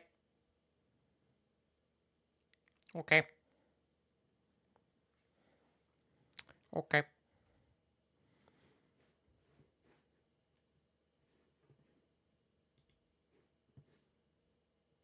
Yep. Yep. Yep. Yep. Meep. Meep. So that's all I can say, just meep. Meep. That's the one. God. That's okay, God, that still always gets me so bad. How can you like set up a transition so that when you press it, so that when you press it, just does it just straight up the transition without actually you having to, like do everything straight in OBS. I mean, like the difference of like adding display capture, yeah, that's fine. Like yeah, that's fine. Like I'm fine with that being added there. Before I can add the transition. I'm fine with that. What I want to know is how you can keep the exact same transition every time. Because it doesn't give me the option to do so.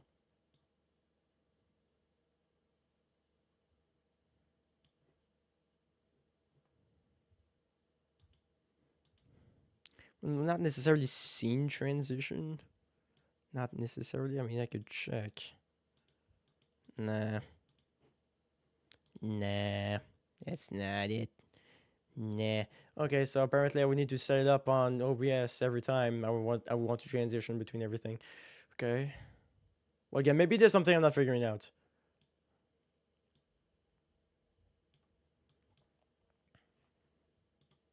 Maybe some of you guys know more than I do, because you know I am known to be very dumb, as you know.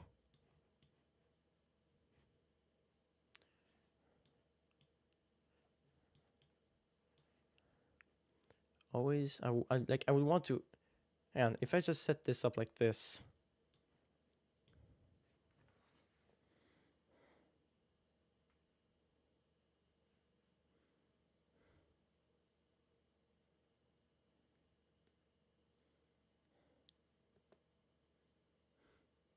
No, it doesn't go the other way.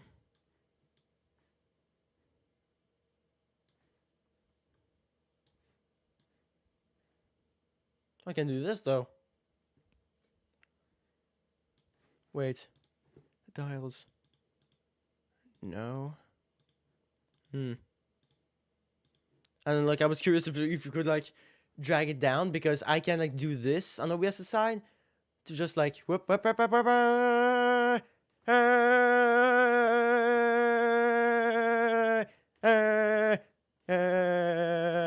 Yeah, it's been a while. It's been a month. Oh, look at that! I can be in between of everything. Now I'm a ghost. Oh.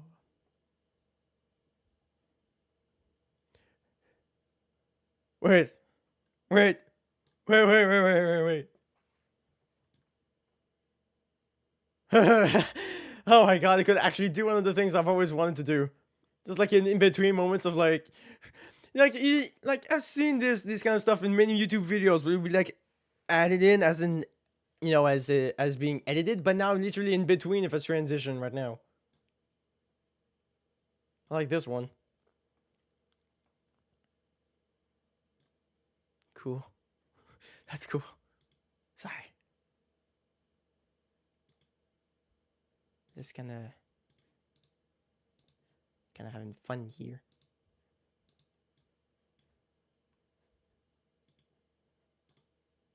What?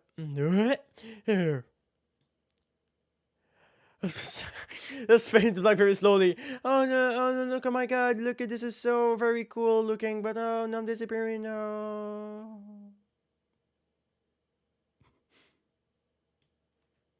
This game. I'm back here again. Allows editing properties of sources without modifying the output. This can only be used if duplicate scene is enabled. Let's see. Oh no, actually, keep the preview. Keep the preview so that actually. Wait. Is that how that work? Damn it.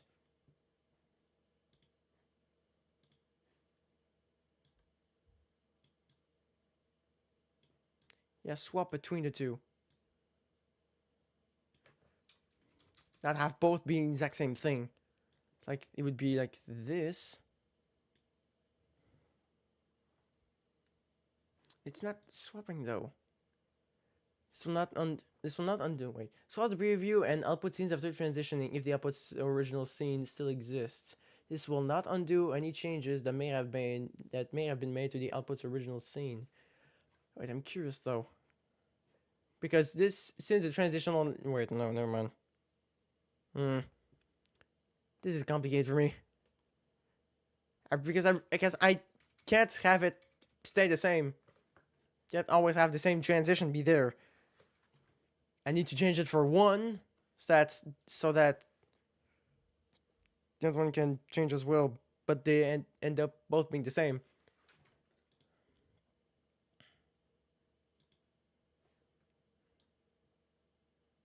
Okay. Trying. I'm looking some stuff. No. Okay.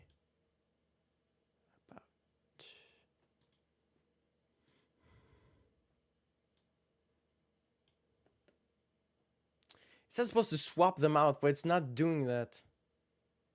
They're doing both things. Swaps the preview and output scenes after transitioning if the output's original scene still exists. This will not undo any changes that may have been made to the output's original scene.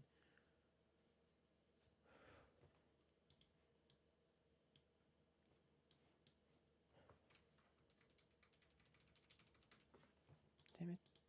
Come on. Do the thing. Thank you. Okay. No, don't do that, you dumbass. Hang on. Oops. That's not what I wanted to do. Sorry. Sorry, because I just wanted to replay the last thing that was played. Sorry. Sorry about that. Sorry about the jump scare. That's not what I wanted to do. Okay. That's gonna be another thing that I'll need to place. Oh yeah, sorry. That's because of the video. Okay. Again, I need to get used to this thing. Another thing I'm still having trouble with is doing transition properly. Because I want to do the constant transition, but it's not letting me do the same one all the time. I have to change it in OBS every time, which is annoying. Because it would be almost as if I'm doing the same thing. Fuck. I accidentally turned off the desktop audio. Sorry. God. I'm bad. I'm bad.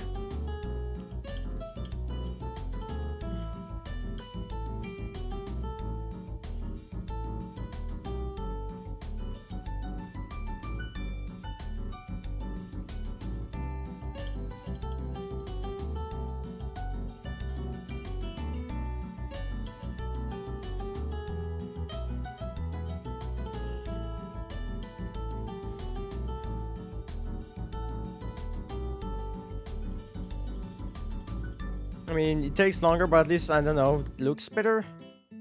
I don't know. Shush. I guess? It's literally, that's all I can say. It's just, I guess. Okay.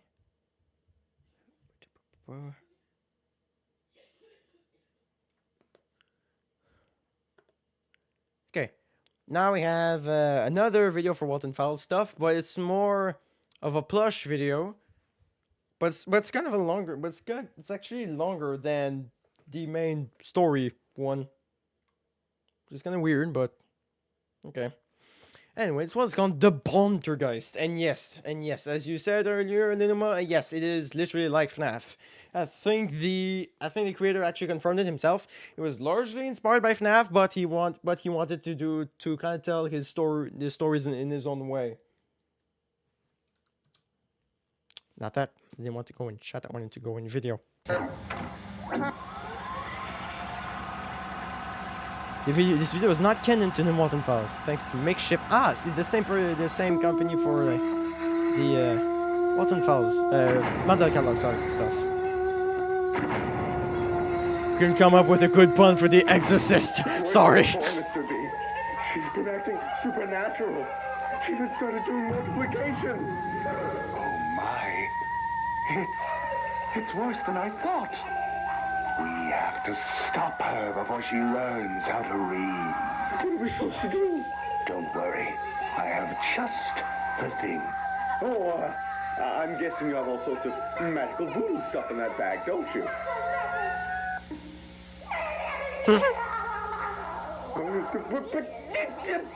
What kind of priest are you? Priest? I thought you meant... Why would I be... Are you stupid? Did your mother drop you on your head as a kid? I even rented a boat and everything. Hey, don't ignore me. Stupid.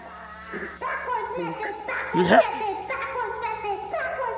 George Washington, February 22nd, 1732 to December 14th, 1799, was an American military officer, statesman, It's too late. It's that face! Intelligent now. Debbie, say something and let us know you're in there. Your tuna salad sucks.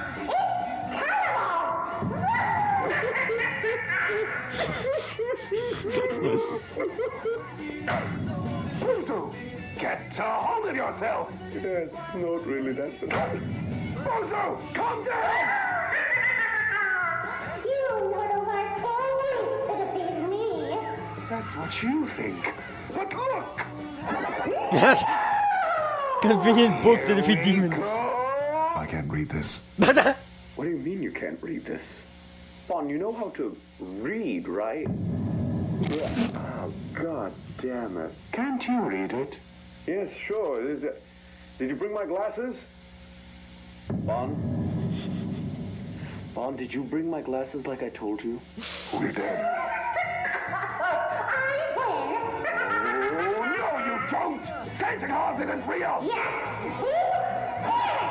What the fuck?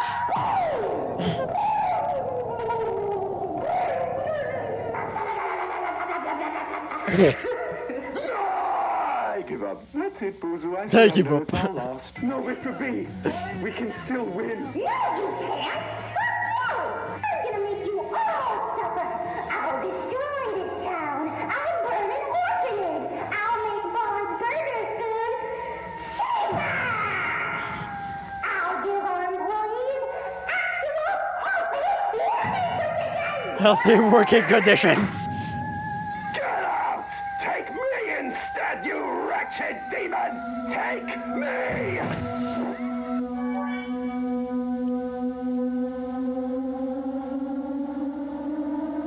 Hey guys, what a lovely day we're having, right? I hope all of you are doing great. 'Cause I feel great myself. Somehow Such a jolly and lovely better day. person. No, this is the natural order.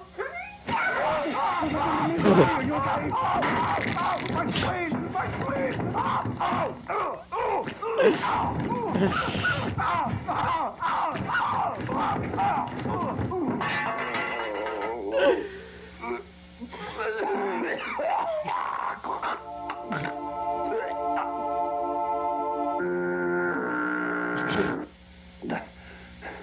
Hey, I can sell this. That's right, everybody. Come and take your creepy Bond plushies now. They're everything you... Oh, my back. My back. As wanted. You can take any damage.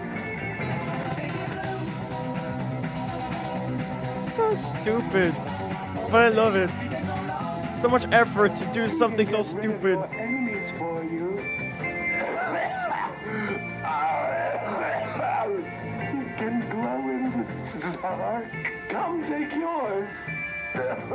Dismembered body part included. Little Pete, please, please, I beg you. I'll do anything. Come get yours. Makeshift.com/bond19B flush. And I hope you all have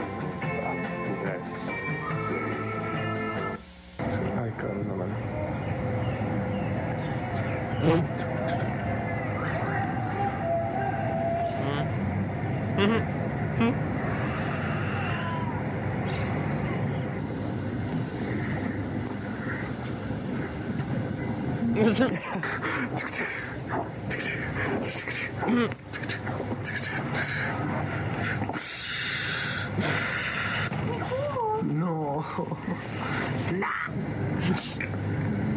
What, there actually is a freaking arm?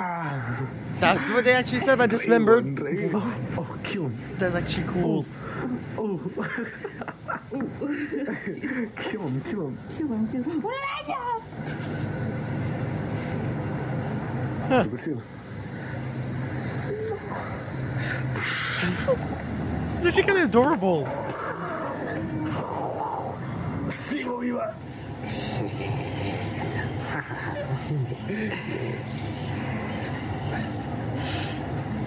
I mean, we can hear that those who are making this are having fun while doing this. I think that's kind of adorable, actually.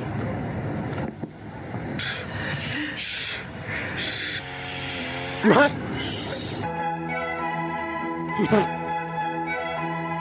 I don't know why, I kind of like that actually. The fact that you can hear them have fun.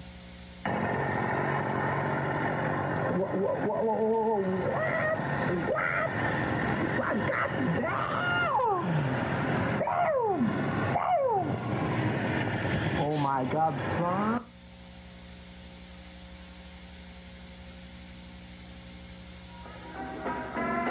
Oh.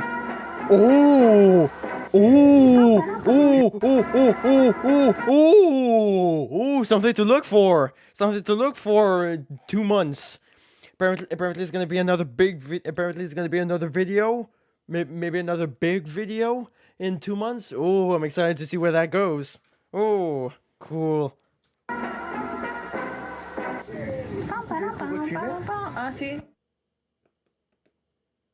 Cool. That was well, that's nice actually. I've actually never. I don't think I've seen one like one of those kind of videos just promote a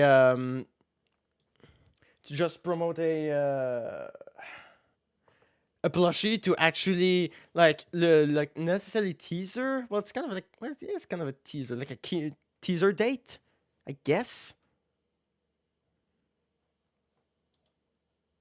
Something like that.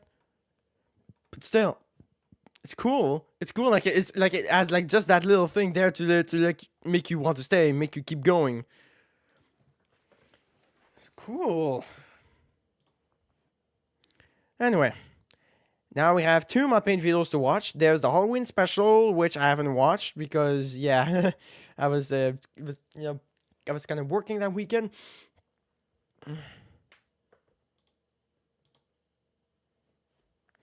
And then after that, there's another video that he released for another one that he released 3 days ago. So, whoop! Hey! No! Batman. No, it's actually it's not now. It's like no, not now. Anyway, whoop! Like that for me. Up. Bah. There we go. Halloween Special 2023 by Mod Paint 27. Okay, don't be mad, but I brought my pet Gary to class today. What? Is Gary going to be some kind of eldritch monstrosity? Perhaps.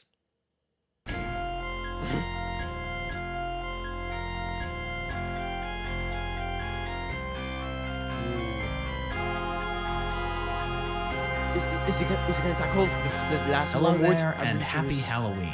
I'm Mount Pain 27, and this is Sawed Off Hallowads, a spin-off of a Dean of Doom spin-off where we give grades to classic and contemporary Halloween-themed Doom wads. Why? Because enough people share this very specific interest. Thanks to Gary, we're down to just 3 working terminals, but that should be enough to salvage the special. Oh yeah, Gary ate one of the computers. You might have time to fish it out before he finishes digesting. Aha. So, here's how the show works. Every map gets 1 grade for quality and 1 for difficulty. Quality grades go from A to F. Grade A levels are fun, memorable, visually distinctive, creative, and a fair challenge. We grade difficulty from X to E. X for extreme, E for easy, A through D in between. Keep in mind, my idea of a great map is probably not the same as yours. But that's okay. Disagreeing is part of the fun, after all. At the end of the day, this show is about spreading the joy of Doom. So let's do so. Before we start, the rules are, we play on ultra violence and must pistol start each level. I need to play each wad twice before reviewing it. Saves are allowed, and we go for 100% kills in all levels, making exceptions when it's just not worth it. Now to the wads. Let's start things off with Orange is True Love by Ripix and Grain of Salt. Oh god. Essentially the Wormwood series prequel, these 3 orange and vaguely spooky speed maps inaugurated a great tradition of making mad science experiments and spine-tingling death domains link arms. Thankfully they don't go for the throat like the next 4 installments either, so accessibility, even on UV, is much less of an issue. Let's dive in. Map 1, Bat House. Why trick or treat when you could have both? Bat House rewards those of us who have a deep investment in the Doom scene. It offers a rare glimpse of lighthearted Ribix, who's often assumed to have a one-track mind for murder, and tickles a funny bone that most of the world simply doesn't have. It's quite the predicament, being stuck in a maze with 5 archviles, a juvenile cyber demon, and a bat colony, especially when your BFG poots forth 1 puny plasma bolt per shot. Luckily, the twisty layout favors you more than it does the thin-skinned Martians. 1 splash from Cybe and they'll never let him forget it. With fancy footwork and 3 megaspheres for emergencies, you can wait for the vials to get chewed up by Cybe's rockets and then BF pew him while circling the perimeter and pushing the bats out of your eyes. Ribix is an all-around prodigy, so it really doesn't surprise me that he cracked open Dehacked for a speed map, but I never expected to discover his silly side. Trick and treat. Grade A, difficulty B. Map 2, what a horrible night to have a curse. Most of Grain of Salt's speed mapping time must have gone into combat calibration, because this boggy siege's set dressing is as minimal as its action is robust. Bloody your knuckles on the lion switch and get ready for waves of creatures from the Black Lagoon, bearing in mind that the supplies in the house are all you'll get. The damaging mud strongly encourages holing up in your burnt down dwelling, but the Caco-lanterns and skeletons are dead set on flushing you out. The arrival of spiders and fire ogres signals the end of the assault, so when you hear them rock up, set your feet and show them whose swamp this is. The MIDI and the festive plasma rifle add color to an otherwise technically minded map. Grade B+, difficulty B. Map 3, Big Durst Energy. Big Durst Energy wets its pants standing next to Ribix's other Halloween heavy hitters, but it's the king of OITL's small playground. Durst has a few key landmarks to structure your approach around. There's a backup megasphere tucked in this blinky metal maze, the baby cyber turret has 2 important switches and an early plasma rifle, and falling into the Phanta Pit is a decision to progress the map. After carving up these pain elementals, Hell Knights, and Revenants, you can duel the green cyber at the end of the tunnel and ride up to the red key, or take the stairs to the Satyr switch, which unlocks the yellow key area. This fight is a bit tougher in Z-Doom because the rocket launcher blows the Cacos sky high, but of course I blame no one but myself for that. Now on higher ground, you can take out the Revenant snipers and acquire a critical armor bonus. Return to Frankencyber's perch with the yellow key, and you can reanimate him, which attracts the attention of 4 archviles and reveals a path to the switch that opens the final funhouse. I wish I could explain what the hell is happening in here. Somehow, it blinks monsters, items, and projectiles in and out of view, but the phasing effect is mostly psychological. So long as you stay on the grid lines and keep the archviles' attention on the cybers, you should be able to ride out the strobing assault without losing your marbles. Big Durst Energy doesn't command brute respect like Wormwood's Juggernauts, but I'm fond of its eccentric mood and MIDI, thoughtful combat, and whimsical color choice, of course. Grade A-, difficulty A-.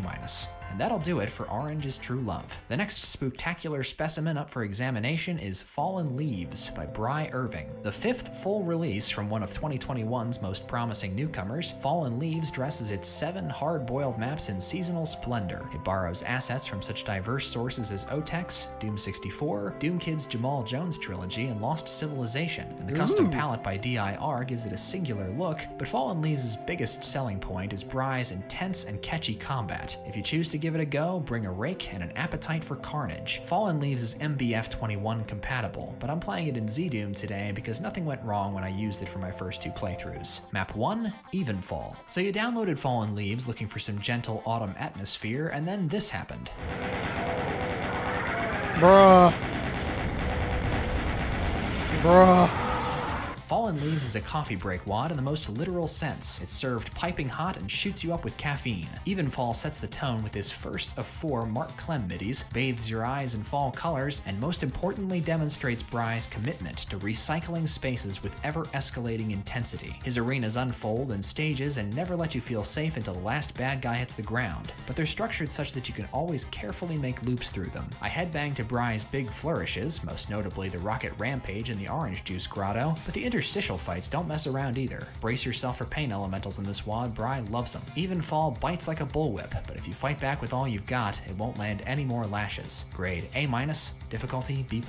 Map 2, Sorrel. Sorrel feeds you value packs of rockets and demons as it spirals outward and upward. Bry doesn't waste a square foot and ties the whole picture together with an axle of wooden beams decked in flags and dying foliage. With the opening fight in the can, scoop up a leaf blower and take the elevator to the upper level, where one of my favorite little fights in the wad awaits. A shooting line of chain gunners followed by 5 pain elementals wrapped in a gang of revenants. A ballsy blue key blowout dunks still more pain elementals in a caramel caco coating, to which I say, keep them coming. Grade A-, difficulty B. Map 3, The Inner Circle. So far, we've learned that Bry likes dense layouts, rocket splurges, pain elementals, archviles at the ending, and everlasting monster gobstoppers. Enter The Inner Circle, which grinds up those qualities and brews them into Bry Espresso. It's the short shortest map in the WAD, and the first of its 2 fights is all for show, believe it or not. Pressing the 4 purple pentagrams unveils the inner circle, shoving you into a newly formed moat surrounding a jam-packed demon community library. If the Archviles get loose from the Horde, that's actually a good thing. You're digging in quicksand if they're working overtime in there. Touch the BFG at the center of the map, and a heap of meatballs will tumble out of the exit with a head start, because 4 more vials also warp in across the way. I pity the sap who burned all his cells during the first phase. Rocketing 14 pain elementals unfettered by the lost soul limit is risky business. This map marks a turning point for the WAD. The next 3 Fallen Leaves are a bit more fleshed out. Grade B+, difficulty A-. Map 4, Palace of the Fall. The first truly outdoorsy map in the set, Palace of the Fall. Hello?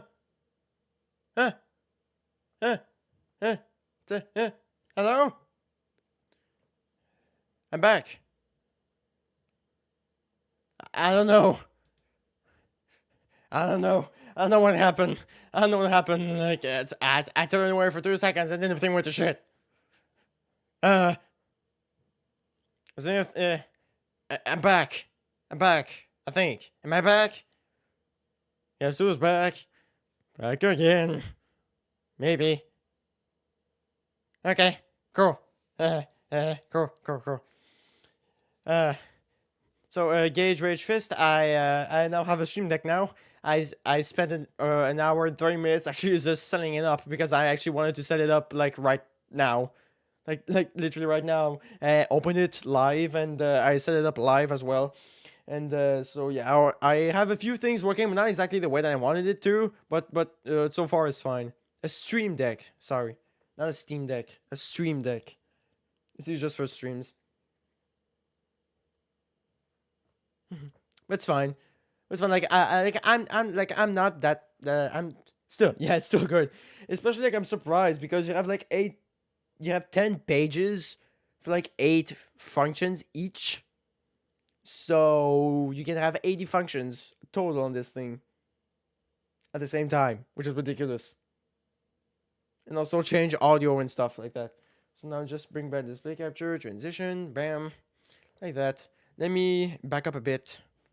There we go. It's 3 short squabbles. I also question the need to make the BFG a secret since it's barely hidden and doesn't make the final fight much easier. Soaked in scalding blood and rife with revenants, this castle underbelly bombardment knocks the pulp out of your pumpkin like no other encounter in Fallen Leaves. This Archvile needs to be at the top of your hit list. He has a clear view of the whole cavern and there's no time to take cover with 90 revenant missiles chasing you. If you blast through the peripheral Mancubi, you can enlist the Cybers for revenant extermination by lowering them with the pentagram switch, but that's easier said than done. Palace starts and ends strong, and that's enough to leave a good impression. Grade B+, difficulty A-. Map 5, Aurelia. Armed with a wealth of natural beauty and some handsome Roman architecture, Aurelia's relaxed cadence suits its peaceful setting. After 4 furious maps, these $1 million views are a welcome reprieve. Coming from the guy who put 5 pain elementals in a single map 2 ambush, the Yellow Key Park feels especially soft-core, but the Archvile elevator that follows will wipe the dreamy look off your face. Once again, Bry saves his best for last. The outpouring on the Pantheon Pavilion becomes much less dangerous if you grab this Megasphere first, but you're in for a shock if you hit the escape switch early. I gambled with it here on purpose and won. When the monsters get done gushing, do a pagan dance around them till they drop. From there, all that's left to do is compost the Revenants and Mancubi on your way out the door. I think Aurelia best aligns Bry's design goals with his chosen season's aesthetic. Autumn's quiet sunset moments linger longest in our memories. Grade A, difficulty B+. Map 6, The Coming Chill. The outdoor temperature may have plummeted, but you'll still be sweating bullets in this shadowy ski resort. Death from exposure to chain gunners and spider snipers threatens more imminently than the elements. Lucky for us, the outdoor sections are spacious, generous with supplies, and don't use ice physics. Bless you, Bry. The vile spiked chain gunner extravaganza that triggers when you walk through the yellow door used to scare the snowshoes off me, but fear is the mind killer. Fleeing back the way you came is asking for the firing squad. Instead, hang a right at the rocket pile and go to town. Archie and co are too stupid to follow you, and with your posterior secure, you can rocket through their posse effortlessly. The blue key unlocks the frozen grounds, where the biggest fight in the WAD takes place. It's a doozy. Flanking the Imp and Hell Knight army buys invaluable infighting time and creates a fat buffer against incoming projectiles. Once the foot soldiers have thinned, all that's left to do is keep an eye on the cyber demons and hurl rockets at the Revenant Palisades. The Coming Chill crescendos authoritatively, but I'm kind of bummed out that fall is over already. grade A-, difficulty B+.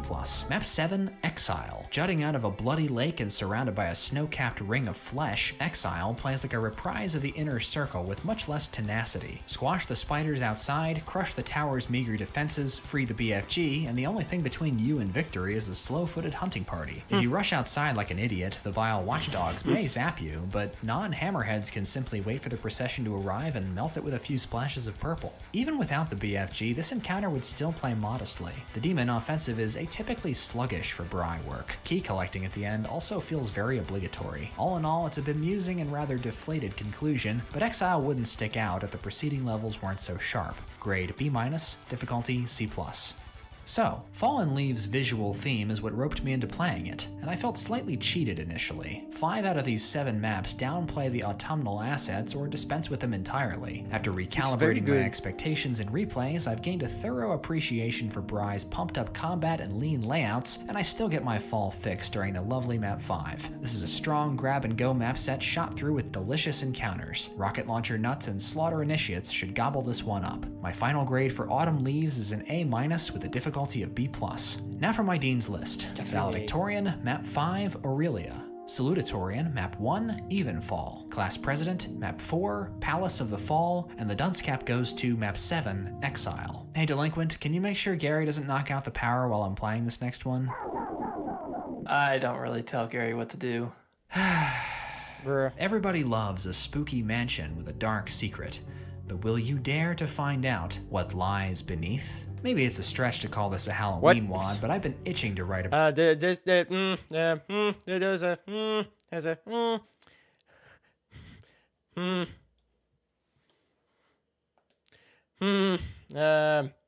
Gage Ridge Race, this is not Undertale mod.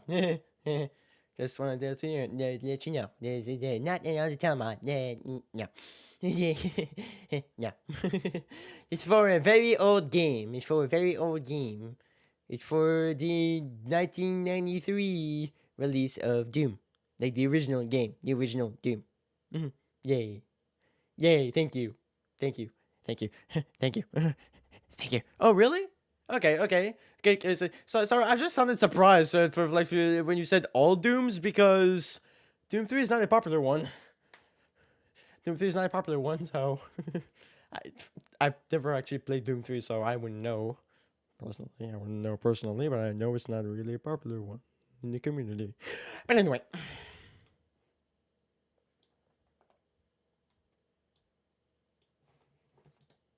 the Violent Beetle crew's latest work since I finished it in midsummer, and besides, who doesn't like a good mystery? What Lies Beneath is an MBF21 compatible set and extensively implements features exclusive to that compat, so we'll be switching to DSDA Doom for this playthrough. Without further ado, Map 1, Mansion Halls of Madness. The first map of any Doom wad can be a make or breaker, but What Lies Beneath bets it all on its haunted mansion beckoning you in. As a werewolf moon rises over the courtyard wall, all is silent save for rustling leaves and the occasional moan of an undead groundskeeper. If you take the red key from the mausoleum, there's no turning back. Mansion Halls of Madness teeters between playful Halloween spirit and genuine chilliness. Take it from one who knows, this is Moomy at his most easygoing combat-wise, but every one of his encounters has zest and purpose, even if that purpose is to make you chuckle. It's no secret that I give preferential treatment to maps with Doomcute, but this is an instance where it absolutely serves the wad's objective. The creepy candlelit library, the strange symbols on the rugs and paintings on the walls, the laboratory abandoned mid-experiment, and the two cups of tea sitting untouched in the study. All of this tells a story, and I want to know how that story ends. You can also climb the chemistry set for a shootable switch secret, and hop across shelves and shimmy along the dining room mantelpiece for a soul sphere. Style and substance to burn. That Moomy still makes time for toilet humor and a reference to one Ursine Mapper of Death only proves he's a goddamn genius. Rarely will you see an opener deliver humor, intrigue, gasp-worthy visuals, and fun, varied, low-impact fights like Mansion Halls of Madness. Grade A+, difficulty D. Map 2, Wow. Deluge. Aided by the TNT MIDI pack's harrowing Agony Rhapsody remix, I knew it sounded just like it. I knew that sounded just like map 6. Remember TNT map 6's song. Deluge. Aided by the TNT MIDI pack's harrowing Agony Rhapsody remix, Deluge is a seductive sewer vortex where water falls as rapidly as heart rates rise. Lord Entropy's swirling architecture adrenalizes shotgun-only skirmishes and full-bore death traps alike, and his hair trigger ambushes are masterfully engineered. Deluge rewards exploration and acrobatics with some top-flight secrets. If you want to find them all, you're gonna have to get wet. There's nary a weak moment in this Of map, course. but the final fight is something magical. You think you're made in the shade with 7 monsters left because you found the secret rocket stash, but guess what? The kill count lied. Press the skull switch and lost souls come dancing out of the darkness like will-o-wisps, stealing your rocket launcher-induced sense of security. Deluge is a seamless fusion of artistry and functionality. In this watery underworld, your screams have nowhere to go but down the drain. Grade A, difficulty C+. Map 3, Abandoned Before the Blast. Apparently this mansion's owners were the paranoid sort. The map title suggests a futuristic bomb shelter setting, but it's anybody's guess what all these gadgets do. Pegleg's propensity for short-fused ambushes takes some getting used to, but this map is a zany sort of confidence, and the color-clashing techno aesthetic goes for broke. Abandoned Before the Blast might as well be a training video for rocket launcher safety. You're given a ton of ammo for it, but every major fight starts by teleporting a swarm of demons 2 inches from your nose and another one behind you. As a consequence, first contact with this map might be frustrating, but returning players will get a nervous tingle out of bracing for its bushwhacks. Grade B+, difficulty B-. Map 4, Black Site. What kind of research could they have been doing in this dormant compound that they had to bury it underneath the bomb shelter? I've never seen DFF's formidable technical chops put to better use. Black Site gushes suspense, and most of it is conveyed through lighting, grisly decorations, broken doors and switches, and timed boom sequences that almost pass for cutscenes. Ooh. Ooh. Ooh. Whoa. Powering up Black Site ruins your chances of passing through inconspicuously, but that ain't Doomguy's style. The fight that follows the power-up sequence might be the toughest in the map. Revenants, imps, and zombies start pouring in, while an arachnotron behind a reflective force field blasts away at you. Then 2 pain elementals join the party, and 4 barons pop out of escape switch cubbies to clean up the mess. Fight your way out of power control, turn the dig site lights on, and buckle up for 2 more big battles. The blue key cave-in is just a crowd control exercise complicated by a creepy lost soul contingent, but the final fight is a masterstroke. DFF choreographs multiple waves of attackers, teleporting supplies, and a massive drill digging down for the red key at the center of it all. Hang in there for about 90 seconds and you can retrieve the key, close the spider turrets, and escape the complex. Black Site goes above and beyond in every category. The art direction is impeccable, the combat's cinematic, and the whole place lives and breathes and seethes like very few spaces I've encountered in Doom. But one of its best virtues is how hard it works to transition between maps 3 and 5, dovetailing with Pegleg's bomb shelter and teasing Violent Beetle's fungal Fantasia would be impressive work for a pro, but in a Doom community project, it also looks downright friendly. Grade A+. Difficulty B+. Map 5, Underwood. My heart goes gushy at the sight of Violent Beetle's subterranean mushroom forest, partly because of my fondness for Grove and fantasy video game settings in general, but I also love the subtext that a botched nuclear radiation disposal germinated this ecosystem without anybody knowing. This is exactly why you need to play What Lies Beneath. It's one of the best world-building integration efforts I've ever seen in Doom, and manages to change themes every single map while doing so. I encourage you all to pause here or skip to the pictured timestamp so you can download whatlies.wad and experience its last 6 levels with the wonderment they deserve. For Underwood's part, the only thing counting against it is its pitiless start. This map would sooner... I'll probably forget about it because it's like there's still like so many WADs I want to play, and there's so many good stuff out there already. I'll probably forget about it because there's just so much good. There's so much good. It's hard to keep track of it all. It's like every time you would play it, you'd be like, oh yeah, I remember that one. That one was still so good. Oh yeah, I remember that one. Or like all of a sudden, you're like, oh yeah, that one. Yeah.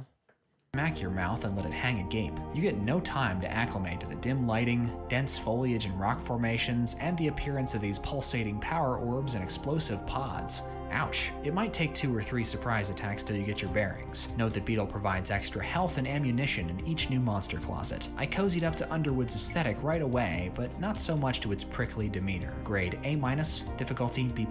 Map 6, Destined Decline, in which we casually discover the remnants of a once great civilization en route to uncovering the secret of a spooky mansion. Destined Decline is a photogenic mid-descent breather whose mellow action complements its crumbling torchlit scenery. Weird Sandwich gets great mileage out of his brown texture palette, and I appreciate small touches like every door sinking into the floor. All it needed was Eternal Doom's grinding sound effect to go full Indiana Jones. There's a mega armor in the room with the red key that you can nab early with an optional SR-50 jump, but you won't need that kind of protection until the final fight, which tests your rocket launcher skills against a few rounds of Temple Guardians while 2 Archviles watch from above. You can save rockets by pressing both skull switches to crush them, or you can pile corpses on the sides of the room so the 2 additional vials in the exit have nothing to work with. This is lovely, laid-back eye candy. Grade A-, difficulty C+.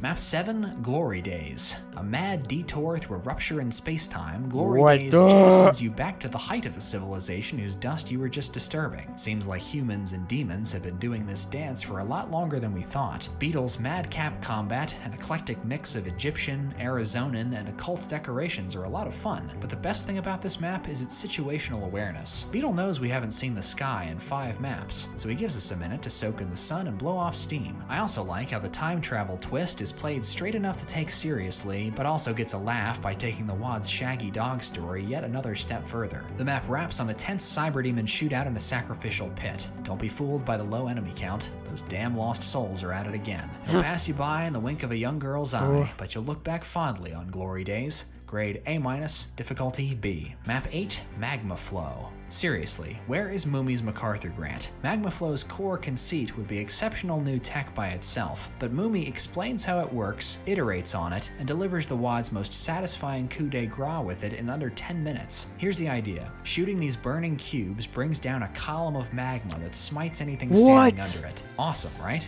Then we get to play with it. The first fight lets you mess around in a low-danger scenario, and the second fight integrates the explosive pods for extra kaboom. Then the curveballs start coming. The Hell Knight and Pinky Stampede hints at the Magma Flow's limitations, and the Red Key fight exposes them completely. The 2 Archviles that spawn at the far end of the cave have a whole army of dead puppets to work with, and if you miss your chance to magma dump or get distracted by the Arachno snipers and or the Mancubi behind you, shit hits the fan quickly. Magma Flow's last 2 encounters are golden. There's an uh-oh moment by the yellow key, and if you're quick enough to grab it, Mumi will answer the question we've all been wanting to ask: can we do it to a Cyberdemon?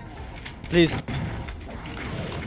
What a superb map. Strong concept, even stronger execution. Grade A, difficulty B. Map 9, Where Fools Always Trespass. Alright, now we're back in Halloween territory. Doom logic dictates that if you dig deep enough, you'll eventually end up in hell, where fools like Doom Guy always trespass. The first 5 minutes of this gloom-laden charnel house are padding for the 2 slugfests that await. Dak chose this heavyweight Tristan Clark midi for a reason.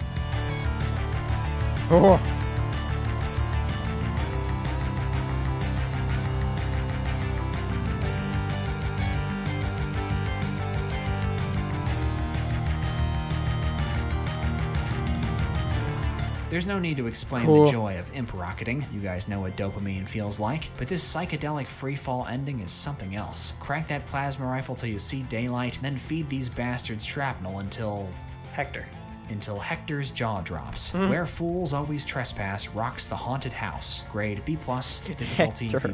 Map 10, The Bleeding. First, I want to thank Hector the Eldritch Horror for swallowing so many light sources and demonic healing artifacts. It made my job a whole lot easier. I've played more fleshy hell maps made by Myolden than you might guess, and for my money, this is his magnum carcass. The Bleeding pegs the meter on macabre, suturing together industrial junk, slabs of innards, and lifetimes of suffering with a surgical saw and a staple gun. Collecting weapons and keys makes Hector queasy, so expect retaliation from his immune system. The Red Key fight gets especially dicey, releasing a pair of vials into the starting room with a ready or not, here we come. Myolden gets the honor of debuting the BFG, which is particularly well suited for densely packed, medium-sized battlegrounds like this one. Personally, I think the map gets too easy after you obtain it, but that's mostly to do with the gratuitous number of soul and megaspheres. Polish off the final glut of goons with your big f***ing tums, and remember to save a few for the 4 archviles guarding the exit. The bleeding builds from nightmare to power fantasy in a flash and looks great doing it. This is peak Myolden, grade A, difficulty B+.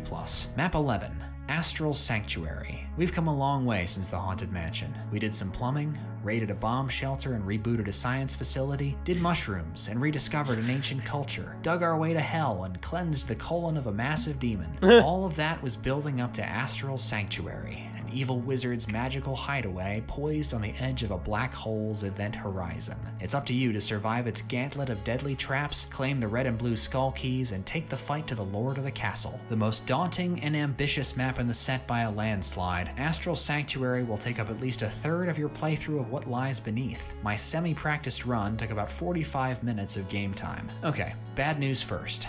I would rather play any combination of 4 What Lies maps than Astral Sanctuary, which is not to say it's bad. It just can't offer variety or concentrated creativity to rival an a la carte selection from the Beetle Boys' work. There are at least 20 brilliant minutes here, but they're lined with redundant, overlong, or less inspired encounters. I'll name some examples. The red key path could stand to lose the plasma rifle merry-go-round. You just run in circles and hold down the fire button. Both legs of the Spider Mastermind showdown are slow and stilted, making you hide behind bookshelves, kill grunts, and hit switches while Spidey sprays you from so far away you can almost forget about her. The Imp, Hell Knight, and Pig Parade on the blue path takes forever and doesn't really build to anything, and the crops of monsters that appear when you lower the 2 keys are pure filler. In another timeline, there's a cut of Astral Sanctuary that delivers the goods undiluted, but the high points of this version are still pretty incredible. Shawnee seems to have used actual sorcery to get this block fight to work. If you're standing on a marked platform and the light stops pulsing, you'll sink into the damaging blood. The more switches you press, the more agitated the peanut gallery becomes, till finally all hell breaks loose, the blood rises, and it's jailbreak time. The chess match uses a similarly mystifying color change effect to signal which game pieces it's about to add to the mix, and this archvile arena, circle strafable as it is, drives up the tension by putting you on the clock. Miss a switch press, and the vials will punch you out forever. The final boss of What Lies Beneath was hiding 11 maps deep for a reason. This wussy warlock has a few flashy spells, but they never seem to land. He floats hither and thither, relying on his archvile apprentice to damage you. Turn him to pixie dust and brace for an operatic reprisal. Of all Astral Sanctuary's climaxes, this one feels the best. I applaud Shawnee for his dazzling arcane visuals, resource balancing for red or blue key first approaches, and abracadabras with MBF21, but Astral Sanctuary is long-winded and a bit self-indulgent. Grade B+, difficulty A. So, What Lies Beneath?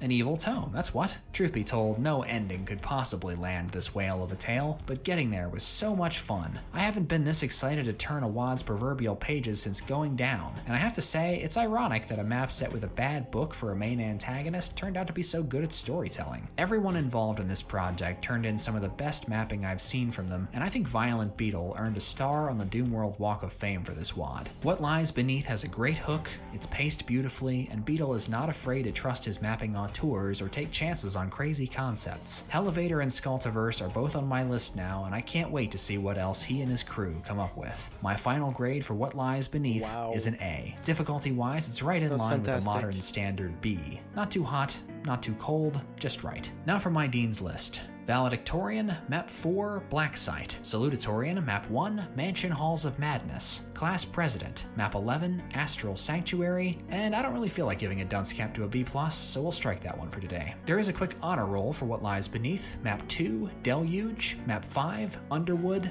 Map 6, Destined to Decline. Map 7, Glory Days. Map 8, Magma Flow. And Map 10, The Bleeding. Those maps were really Gary, brilliant. Did you swallow the one I think you swallowed? I think the screen had a bunch of green eyes on it. Yep.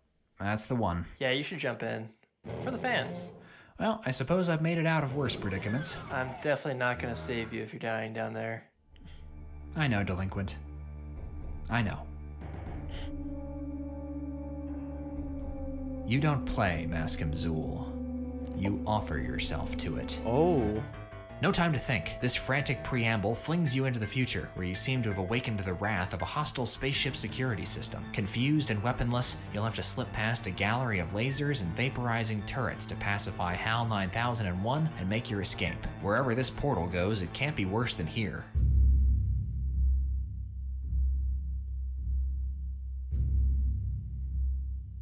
Or maybe it can.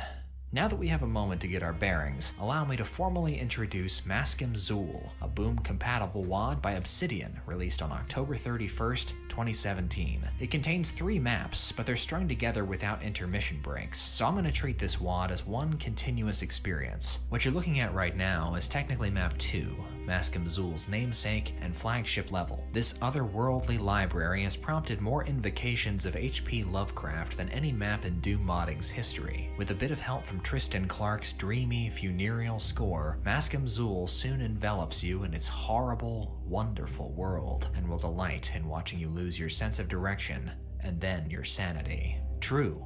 Nervous, very, very dreadfully nervous was I about my ability to orienteer through this 2-hour odyssey, but it turns out that Maskim Zool, while not foolproof, can be cracked reliably, even by me. It's one of the most absorbing Doom experiences I've ever had, and I can't recommend it highly enough. Spoilers galore incoming. This is your last chance to abandon ship. It's fine. I'm fine. Alright, let's ring the bell.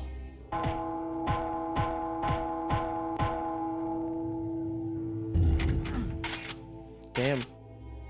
More than 3 years of de-hackery and black magic experiments went into Maskim Zool. Like Damn. Frankenstein's monster, its lost and stolen parts were grafted together with love, and it took on a life beyond the will of its creator. As Obsidian explained in his An Evening with Nirvana appearance, Maskim Zool was inspired by the library section of Moldy's The Seventh Circle, map 28 from Nova the Birth, and it also borrows graphics, sound effects, and a few ideas from Heretic, Knee Deep in Z-Doom, Realm 667, Eternal Doom, Epic 2, and Deus Vult 2. Speak of the devil, Guns Akimbo comes free, and the standard issue shotgun, chain gun, and super shotty are all intact, but you can kiss your sci-fi arsenal goodbye. The rocket launcher has been replaced with a fireball spell that you probably won't even see in map 2. Hold that thought. Substituting for the plasma rifle are timed explosives called jack bombs. Even with practice, these toys require a delicate touch to use effectively, but they are incredibly powerful. As for Weapon 7, well, for now, let's just say the BFG is yesterday's news. Consuming demon hearts and souls replenishes your mana, which powers the fireball spell, and the only new power-up is the roulette sphere. Round and round and round it goes. Where it stops, nobody knows. Thankfully, you need not rely on these fickle orbs to get by, at least in map 2. The majority of Obsidian's de-hacked shenanigans affect his bestiary. The Imp, Hell Knight, Pinky, and Archvile are untouched, and the Chimney Sweep Revenants function like usual. Straight up the Necronomicon. But the rest of Doom 2's lineup experiences severe mutations. Spellcasting acolytes replace all the former humans. The weak variety shoots lines of fireballs, the green ones have a chain gunner-like hit scan attack, and watch out for the floating fellas in red. A direct hit from his meteor spell will kill you instantly. Caco Liches are never a pleasant sight. Their green bolts can home like Revenant missiles, and triggering their pain state makes them spout imp fireballs. Whoa. There are now 3 types of Lost Soul. Oh, Garden God. variety, gray ones that blow up like barrels, and green ones that burst into Hell Knight projectiles when touched or shot, Awful. not to be trifled with. Satyrs are walls with health by definition, incredibly slow and melee only, but capable of fruitful infighting, especially with flappy barons. These winged brutes don't even need line of sight to fling fireballs your way, singly or in triplets, and they eat 2 more blasts of buckshot than common barons. Talking about Maskim Zool's content replacements in isolation is like describing chess by explaining how the pieces move. First and foremost, Maskim Zool is not a library. It's a huge astral organism that wears these musty shelves like skin and never stops watching you. Obsidian makes an incredibly savvy dungeon master. He has no scruples about punishing ammo wastrels or the overly confident, but always rewards curiosity and good memory. The object of his game is to find 3 skulls and 3 crystals. So I already know I would have trouble with that one because I have bad memories, period.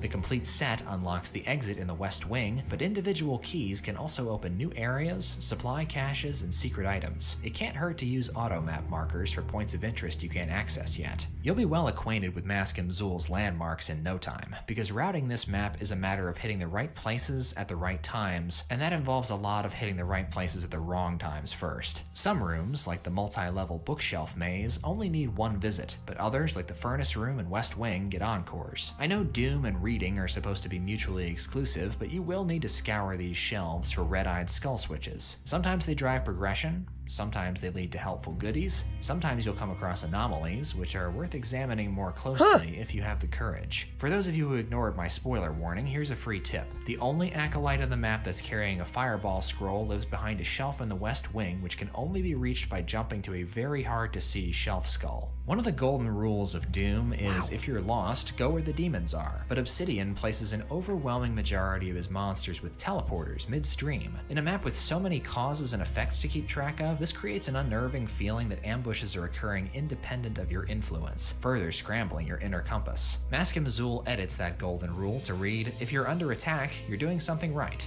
Especially if the thing attacking you is a gaping maw in the wall. Each of the 3 crystals are guarded by Shoggoth, a toothy monstrosity whose gab I take great pleasure in closing. Your first and third run-ins with Big Mouth are shotgun peekaboo fodder, but the second one's a bit tricky, and getting to him will turn your world upside down. What? What? The topsy-turvy room only gets more mind-blowing the more I think about it. Every time you press one of these skulls, the room rotates by instantly teleporting you to a retextured transformation of the previous room. Obsidian makes a puzzle out of traversing this wicked corner of Wonderland and puts a bow on the sequence with a dimension-hopping Shoggoth shootout. Drawing 4 rotations of a 3D space on a 2D grid and making a functional Doom stage out of it is much, much harder than it looks. Can you repeat that? Hopping Shoggoth shootout. Drawing 4 rotations of a 3D space on a 2D grid and making a functional Doom stage out of it is much, much harder than it looks. With all 6 Eldritch knickknacks in hand, you're free to unleash the final fight, but it's no bowl of cherries without the Grimoire Excidium. Oh, you haven't heard of the Grimoire Excidium? That's probably for the best, actually. With a wave of your hand, this evil codex will snuff out anything standing in front of you. All it asks is a taste of your life force in return. The Grimoire's Faustian power can only be obtained if you find 3 one-sided floating skull switches. The glyphs beneath them betray their presences. Whichever one you open last reveals a portal to the Grimoire's tower, and the only way back from there is through this opened floodgate. I was practically hopping up and down with joy the first time I found this fight. After hours of candlelit wandering, it's an ecstatic high, amplified by the irony that the only weapon capable of saving your bacon also wants you dead. The genius of Maskim Zul is that its goals as an evil realm trying to deceive and murder you are perfectly in sync with its goals as a video game. I won't sugarcoat it. There are some goddamn inscrutable sections in this map, and I wouldn't blame you if you thought Obsidian was messing with you for fun. He is, but only because that's what Maskim Zul itself would do. Obsidian knows that outsmarting the Library of Nightmares feels even better after you've spent a bit of time wriggling in its claws, and aha moments lose their potency if they're not counterbalanced with a bit of nothing happening. I think Maskim Zul's quiet in-betweens are vital to its aura of permanence. The passage of time never felt so real in a Doom map. It gives you nothing to hold on to except the forlorn hope that you'll find a way out. I'd have been perfectly content if Maskim Zul had just ended here, but Obsidian and his dark minions had other plans. Off of the marshmallow stick and into the fire you go, little mortal. The third and final leg of Maskim Zul, known as Uge, is the most conventional map in the WoD, essentially a straight shot to the super boss that makes combat its primary focus. The relentless barrage of traps that fills out the first section does not play nice at all, turning your own jackboxes against you and shoving flappy barons and fire acolytes in your face. The leering tentacles spring back up seconds after you chop them down, so don't waste ammo on them. After the topsy-turvy room redux, Obsidian treats us to one of the most unspeakably awesome things I've seen in the Doom engine. What?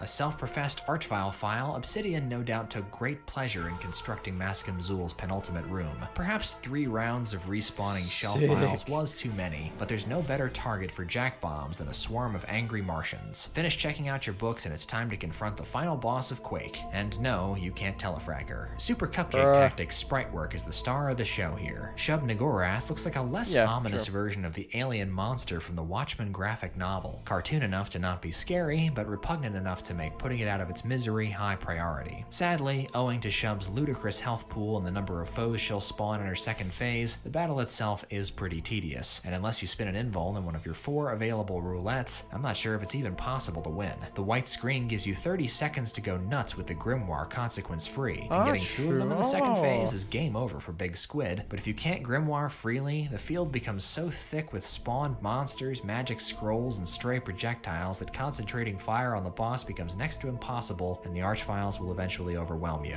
In spite of its flaws, I really do like this final stage. It's lovably schlocky, grody, and excessive. I have one more thing to say, and that is Bara Maskim Zul, grade A+, difficulty A+.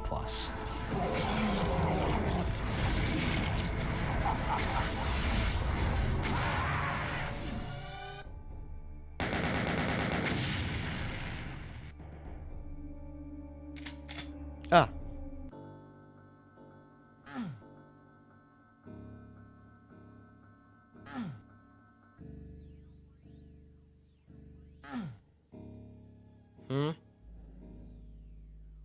The hell?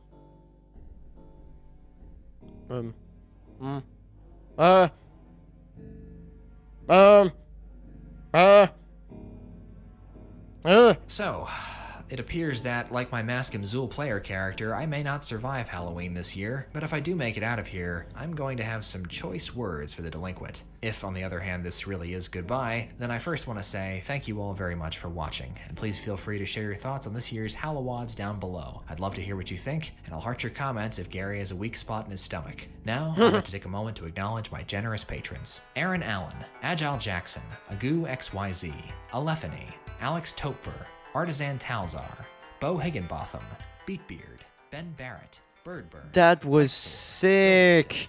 Those were so cool. I love that. Chloe 584, Christophine They were Place, so cool. Cinnamon, Cutman Mike, Damo, Dan, Dario Romero, Delirium, Do Yourself, Dorothy Miller. I feel like I always end these videos in the same way. I always end up going like, oh, that's so cool, so cool. It's true.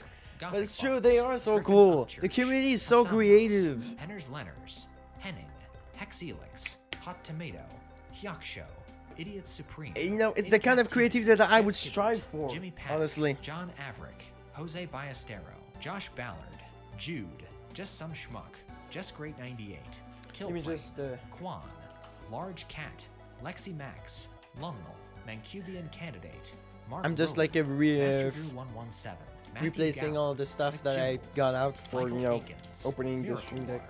Mixer, Moko Mothman, I'll leave the little Mozicon, thing there. Myolvin, Nafferty, Neurometry, Nick Just in case. XCOM, Knights 108, Number 26, Not Obelisk, NX Avery, Omnibot, Painful Hill 72, Pengirzan, Pezaveng Janj, Phantom Puff, Philip Coffee, Princess Entrapta, Pyro She, Quibs, Red Doomed Earth, Reese Anderson, Richard Fry, Roadworks, Robbie Lyons, Roofy, Sean Grant, Sid Menon, Sir Lethbridge Doomer, Snacker Fork, Stonemason, Stupid Nick, Sundry 66, Sunriser, Super Pecan Man, Sylvester Priss, Tarakushino, The Fiery Charmeleon, The Freeman 500, The Sapphire Try, TJG 1289, Trilby Trillion, Turbine 2K5, Wandering Autumn Leaves, Why Bemo Not a Crab, William Huber, and Wonka Shack.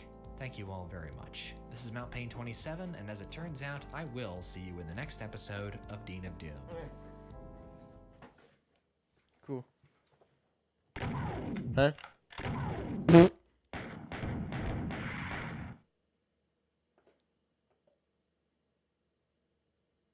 Bruh. Bruh. Bro, he just straight up okay. Okay, now we have this final one to watch. Again from Mount Pain. It's the last one. Ichi Nichi.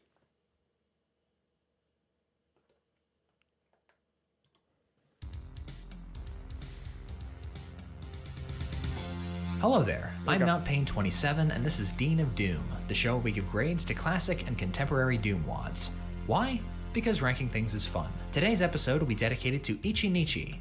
Hey, I recognize that music. The sophomore solo Megawad by the mighty Whoosh, released earlier this year. A devoted classicist, Whoosh has so far worked exclusively with iWAD textures and MIDIs in his releases. Doom 2 and both halves of Final Doom are clearly his biggest mapping inspirations. I confess I'm not too fond of his debut Megawad, Kinda, which is infamous for its resource starvation, obtuse progression choices, and hit scanner overindulgence. Okay. Oof, this was really unpleasant. Oh, wait, how do you guys find it? Oh, through that, through the Doomworld Megawad Club. Oof, this was really unpleasant. But Ichinichi represents an evolution of Whoosh's process. Not counting tinkering and post-feedback changes, each map was created in 24 hours or less, hence the Japanese title, which translates to 1 day. This limitation lends internal consistency to the length and depth of these maps without affecting Whoosh's... Yep, because, yeah, he's the leader of, like, of that little, it's like a little journey, it's like a showcase. It's like a showcase, like, if you want to join in, you can, like, play... you can play the entire WAD, but depending on like who or what. Wait, hang on. I think you're gonna. Yeah, there you go. This is a place where we settle down, have a cup of tea or drink of your choice, and take a month to play through a Megawad on our own together. Any keen observations, criticism, or frustrated ranting about it goes here in the discussion. As long as you want to say something about what you've played, feel free to speak your mind. That's creativity. As internal consistency to the length and depth of these maps without affecting Whoosh's creativity. As much as he respects tradition, his vision of Doom is a very particular one, and that's where his strength lies. In the spirit of Ichinichi's endeavor, I decided to limit each of today's reviews to no more than 100 words, not counting a special introduction for each map. Call it Hyaku no Kotoba. So here's how the show works. Every map gets 1 grade for quality and 1 for difficulty. Quality grades go from A to F. Grade A levels are fun, memorable, visually distinctive, creative, and a fair challenge. We grade difficulty from X to E, X for extreme, E for easy, A through D in between. Keep in mind, my idea of a great map is probably not the same as yours, but that's okay. Disagreeing is part of the fun, after all. At the end of the day, this show is about spreading the joy of Doom, so let's do so. Before we start, the rules are, we plan- I keep getting stuff like this and recommended. I know. Literally, that's all I can say, bro. That's all I can say, bro. Like I don't know. It's like it's recommended as being weird. Recommendations, maybe. Emphasis on maybe, because sometimes it recommends you like the weirdest stuff ever. I can know.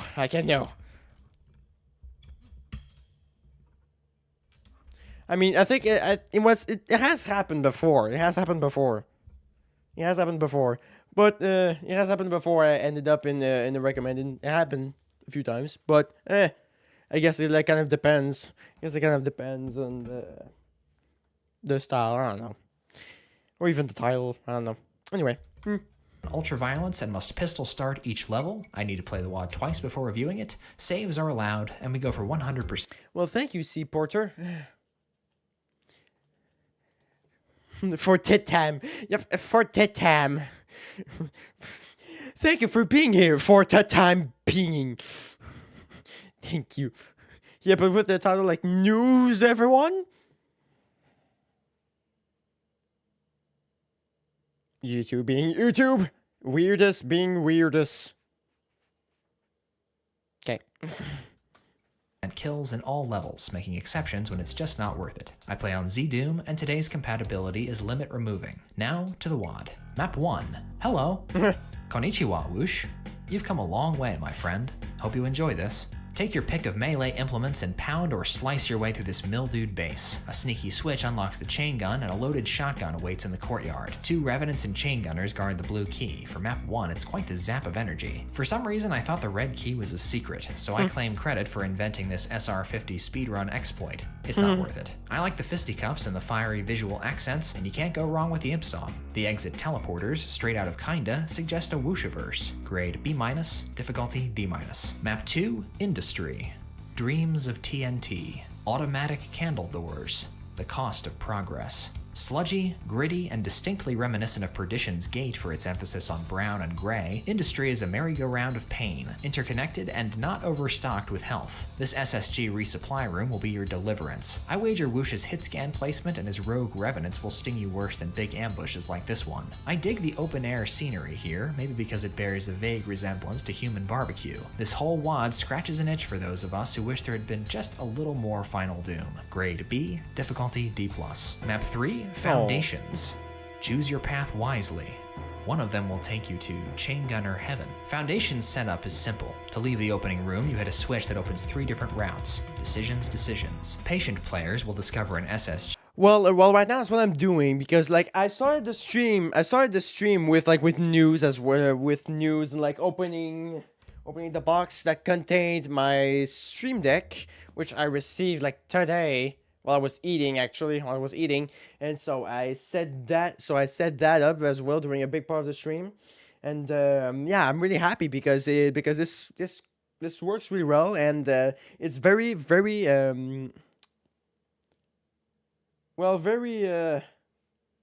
dynamic because I can do a lot of stuff with this. I can have 80 functions total on this thing, like all in one setup. Because I have like 10 pages and I was really happy about that.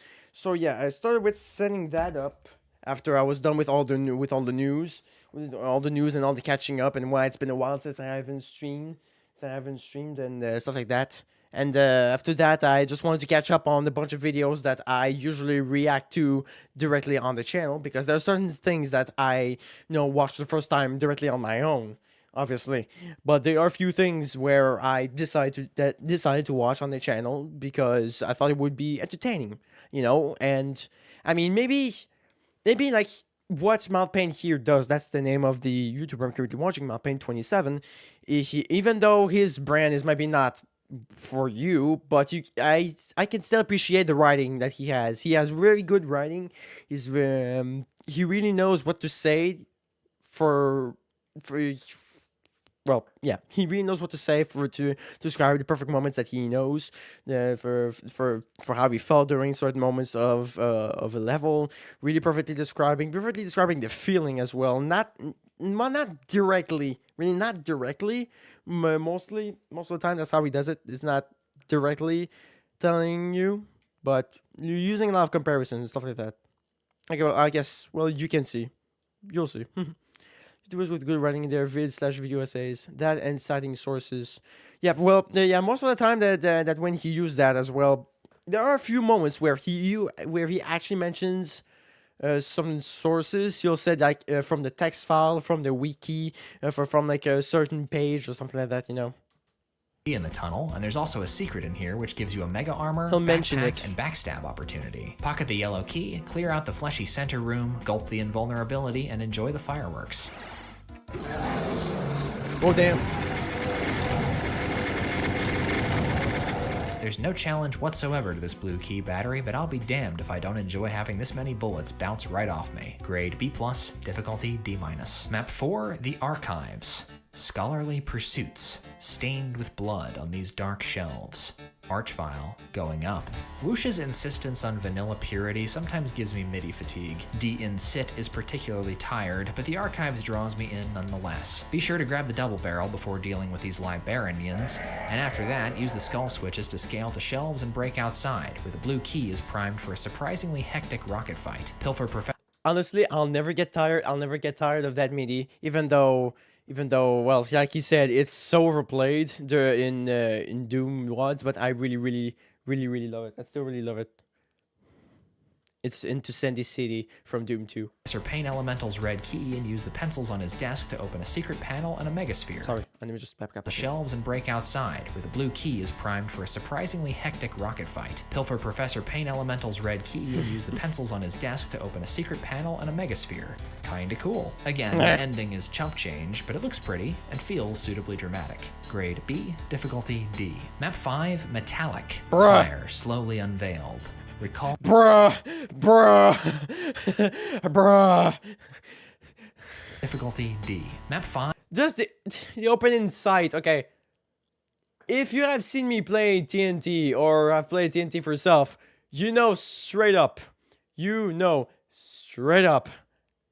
what to expect. I mean, and even the name, Metallic, the MIDI, and even just with the bit of we've seen. Metallic fire slowly unveiled recalls Bruh. my childhood missteps. Metal never dies. Whoosh's homage to TNT Map 8, Metallic cranks the music and casts you into the crucible. I like the jagged set dressing and liberal use of hot textures, but Metallic is a bit corridor heavy, matter-of-factly funneling you from one objective to the next. The optional blue key opens a neat plasma rifle secret. What I like most about maps like these is their intentionally antiquated ideas of what scary fights are supposed to look like. Every time Whoosh slowly lowers a big wall with like 10 monsters behind it, I can't help but smile. Grade B, difficulty D-. Map 6, The Host. Red shadows follow. My God, TNT MIDIs on this. Thank you. I love you. Thank you for the TNT MIDIs. They're my favorite. I think I see an old fear on the horizon. By now it must be obvious. Oh God! Even the timing, the editing, because the name of the MIDI is Horizon, and I really love how as soon as he said it, it kicks up. It was just back up a bit again. Difficulty D-. Just can hear Map it. 6, The Host. Red shadows follow. I think I see an old fear on the horizon. By now it must be Oh, it's obvious so why I'm good. drawn to this wad. The Host's sprawling tracts, eerie ambience, and clash of hellish and technological Good writing and also good editing. Good timing as well. themes all effortlessly evoke evolution. The roaming cyber demon isn't realistically threatening, but he generates a nervous tingle that I like. With a rad suit, you can scoot through the lava for a rocket launcher and kingly loot pile, then take the Baphomet teleporter and clean out the blasted remains of the UAC facility. Something about Sean Silver and Red Rock really does it for me. That and Thomas Stain's MIDI, of course. Grade A-, difficulty D. Map 7, Bay 7. Sector 666. Why is it held so sacred? Sacrifice these two. Combat-wise, this is the hardest Ichinichi hits us so far, but the MIDI choice is strange and the extremely Scanning bookshelves is hella creative. Never seen that in games before. Really? Really? This dead simple application might prompt smirks. Don't burn all your cells before confronting these two overworked Amazon vials in the warehouse, and save this blur sphere for the Mastermind Rumble. With both skull keys in your possession, you can unlock the Arachnotron and Mancubus exhibits, kill them, and leave. Not sure why the colored switches had to be in different rooms. From experience, timing soundtracks to move when editing something and doing it smoothly is really hard to do. Usually it's something that you gotta have planned from the beginning. I mean, I wouldn't be surprised because usually he writes his text, like he writes, I mean, like, okay, there's the footage, but the footage doesn't have directly the, well, from what I understood, and from what I kind of piece together, the footage, even though he's playing it with the MIDIs, in editing, the MIDI is separated, like the sound, like the game sound is gone most of the time. Most of the time, the game sound is gone. It's just the footage that you're seeing.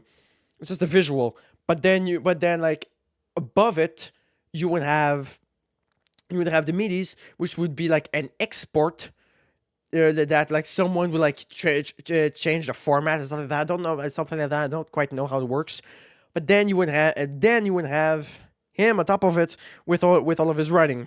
So you know that already there's like 3 layers to all of this. There's three layers. So already that's already something. The MIDI, by the way, he always takes like the MIDI that would normally play during the level, like I think he sends it, like exports it and then sends it to a friend who can change the format or something. I think it's something like that, and yeah, it's something I've always found fascinating, because, well, like he does say that he really does describe himself as being a professional video editor. So from that sense, I can clearly see that, because he does that mostly on his own. But like the writing, it's all him. It's all just him, as well. It's all him. Seems kind of unnecessary. Grade C+, difficulty D+. Map 8, Bliss. Unwary zombies. Everything I see is brown. Thanks, American. I'm tepid about this one. Even for retro work, Bliss is Thanks, American. Oh, he's doing haikus. I just realized that. extremely easy, and the surrounding architecture feels a tad bland. It's not symmetrical, but after a few laps, it sure feels like it is. The Kako fight in the grassy central courtyard injects some life into the proceedings, especially approached with a maxed out rocket launcher, but time is easily lost if you overlook that this switch lowers the red key. Since you killed almost all the monsters in the first 2 minutes, the pool fights feel wimpy, and the space between them empty. Grade C, difficulty D-. Map 9, Pinnacle Olive. Satan's Martini. Satan's Martini. No ice, no twist, no mercy. No ice, no twist, no mercy. I'm the one who shakes. I am the one. No, I'm the one who shakes. Yeah, he's doing haikus. Huh. The unlikely combo of crushers, spinal columns, and bathroom tile immediately grabs your attention, but Pinnacle Olive is unsteady on the action side. The red key fight and build up to the blue key outpost do nothing for me, and the marquee ambush has piss and vinegar only if you don't find the secret rocket launcher. I have no clue why this swimming pool is here, but I'm delighted to see it, both for the Doom cute and for the free associativeness. The shootable switch secret, gnarly meat hallway, and this shy archvile party are all very missable. Grade B-, difficulty C-. Map 10, Ed. Landscape shots and gore. The big gun eluded me. Who the hell is Ed? The Mighty Whoosh does some of his best work in red, but this map disagrees with me. Doom castles aren't my thing, Demons on the Prey is played out, and the combat is mundane. Exhibit 1, boring. Exhibit 2, easily containable with rockets. Exhibit 3, clever the first time. You can let your plasma rifle roar in the penultimate fight, but the revenants outside make the cleanup a bit annoying. Ed also over-relies on the pairing of red stone and skybox paintings, and I think the lack of cosmetic variety indirectly contributes to the gameplay slumping. Grade C-, difficulty D+. Map 11, Team Rocket. Bright rockets in bloom. I planted them in demons. The Brutal Gardener. One of Whoosh's most effortlessly entertaining outings, Team Rocket Yeah, for Steve, otherwise, if they're somewhere online, you can just rip them from YouTube and download them and add them into your editor, like click and drag over stuff. Yeah, true, but he, to make sure he has like the best quality that he possibly can have, he usually just considering that also like certain midis are like really hard to find. Considering that, sorry for the voice crack. Considering that, yes, if sometimes it can be quite tricky because some of them like really obscure, really obscure. They're like a minified version of a song that already exists. You can't necessarily have that directly online,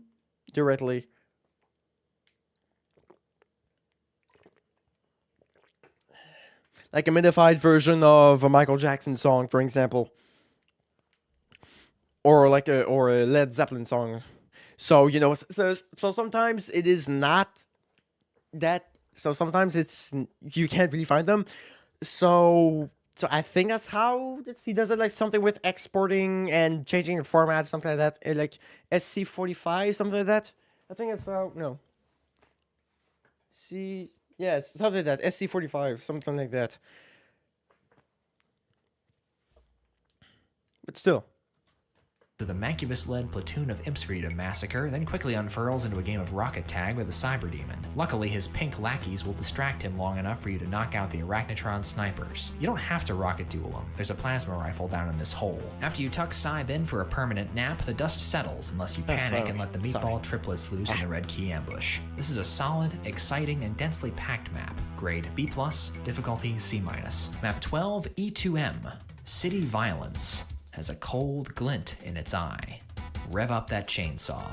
More like E1M, except for the music, E2M looks every bit the classic Mars base. It's the first time Whoosh provides you that chainsaw with I saw the demons. Nice. Computer map, but navigation's no big bother. The chain gunners downstairs will soften you up for the Doom 2 All-Stars, so pick them off and guard your health stack. There's a rocket launcher in the blue room and an optional BFG that this green room switch unlocks. You might need it. E2M is not really my cup of tea. It starts slow, stays stingy, and I've seen this brand of visual technobabble a million times. Grade C, difficulty C. Map 13, Dirty Laundry.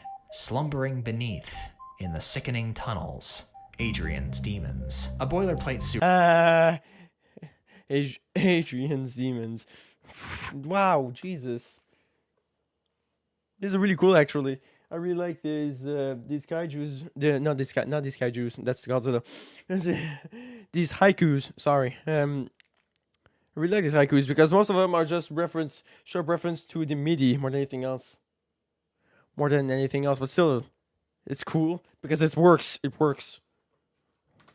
Map that sticks religiously to the Casale texturing template, Dirty Laundry made me nervous on first go around because Kinda Map 3 was unusually uptight supply-wise. Not the case here, thankfully. You start with the Super Shoddy and will never want for shells, plus Whoosh all but serves you a secret Mega Armor and Berserk on a silver platter. The opening pinch and the two shootouts in the spillage zones hike the suspense slightly, but this single Arachnotron in a small room might be the map's nastiest surprise. Dirty Laundry is traditionally handsome, but otherwise unremarkable. Grade B-, difficulty D. Map 14, Around She Goes. No time to panic. Inside, humble subjects bow to the Spider Queens. Time for a tempo change. Around She Goes is a ramshackle Frankenbase that unfolds layer by layer. The more switches you activate, the larger and more hazardous the playing field becomes. Kind of does remind me of Refueling Base map 10 from Doom 2, which also has this same song. Playing. Two spider masterminds guard the perimeter and don't think they're harmless. From certain angles, they have line of sight into the base, and they can corral you while they're both still alive. This map feels like an expansion of Whoosh's repertoire. It's a play-at-your-own-pace sandbox, complete with an organic and interesting boss fight. Grade B, difficulty C-. Map 15, Diamond Mines. Heat, pressure, and time.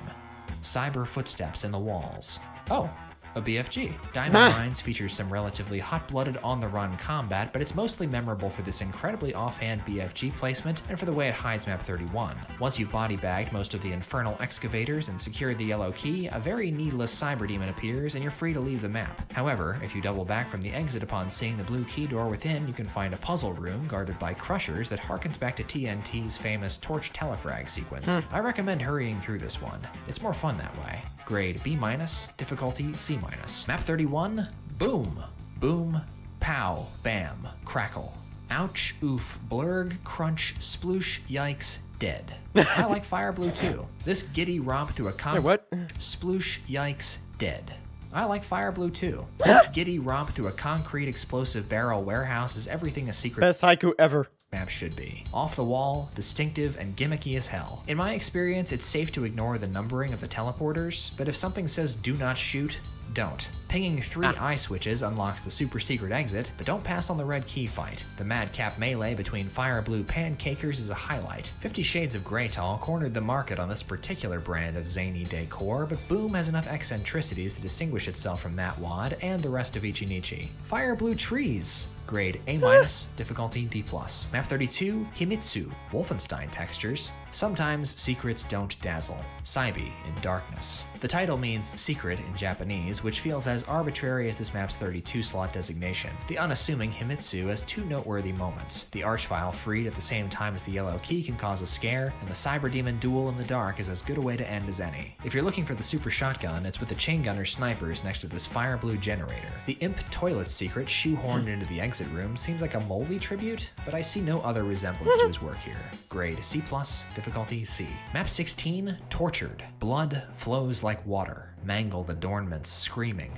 Make them pay for this. Lifelong Doom fans will feel cozy in this classic-style slaughterhouse. Corpses roasting on an open fire, blood pools dripping down the hill, meaty pillars spinning round in the hall, and rockets juicing Mancubi. Whoosh's grisly deco excuses his hellish veil's skimpy detailing, but I really like the fights he's rigged. The unfolding opening and red key reprisal are just the kind of set pieces that folks looking to relive Doom 2's suburbs would enjoy. On an unrelated note, this is my favorite map to ever use the MIDI Getting Too Tense. I swear that track is cursed. Grade B, difficulty D. Map 17, Map UAC. Rapid Fire Whirlwind. 80s action hero sheen. Termination Time. Map UAC's clumsy title undersells it. In this Star-Tan stronghold, Jonathan L. Bizri's MIDI keeps the blood pumping while Whoosh orchestrates a rash of teleport ambushes and knockout firefights. The storage room shootout is particularly galvanizing. The Archvile that appears out of thin air when you jump to the blue key has gotten me twice now, but anyone who's been paying attention will know this exit teleporter's a fake. Map UAC isn't cutting-edge slaughter or anything, but within Ichinichi it's a ballistic fireworks show and a worthy accompaniment to one of my favorite TNT tracks. Grade B+, difficulty D+. Map 18, Creep. Into the unknown. Something terrible was here. Don't look behind you. Too empty and too quiet. Just the kind of TNT-inspired heebie-jeebies I like. Expect nothing but suspense and surprise attacks in this powered-down facility. Whoosh ladles on the screams in a B-movie kind of way. The jump scares are numerous and pretty harmless, but this lights-on, lights-off room is nicely unnerving. This fake wall arachno never notices me until I get close, exactly like the one in Crater's basement. The yellow key needing a mandatory gunfire switch feels a little unfair, and the Cyberdemon clothes are obligatory, but Creep offers a change of pace and expos Whoosh's lighting chops ably. Grade B, difficulty D. Map 19, The Big Sad. Green marble and blood. Always a sign of evil. Here we go again. Dabbling in so many themes and approaches, a mighty whiff in this Megawad was inevitable. After a round of supplies roulette at the start, the Big Sad becomes what it's called. The Mancubus, Revenant, and respawning Arachno turrets are time sinks. The vile pig fight only has a pulse if you bumble into it. The yellow key makes you double back to the start, which is easy to overlook. I know Barons are in theme, but there are too many of them, and the BFG is pointless. This is Ichinichi's Nadir. Grade D, difficulty D+. Map 20, C+. About damn time. Sorry. With all of the medias that were all of the TNT medias that were playing, I was just hoping like come on. There's just that. No, it's not Sigil. It's TNT again. It's TNT. There's just that one left. Come on, death spells. Come on, I want my death spells, please. And then bam. Map 20, C+. I'll give the grades here, buddy. Watchful Rocket Goat awaits a brave challenger.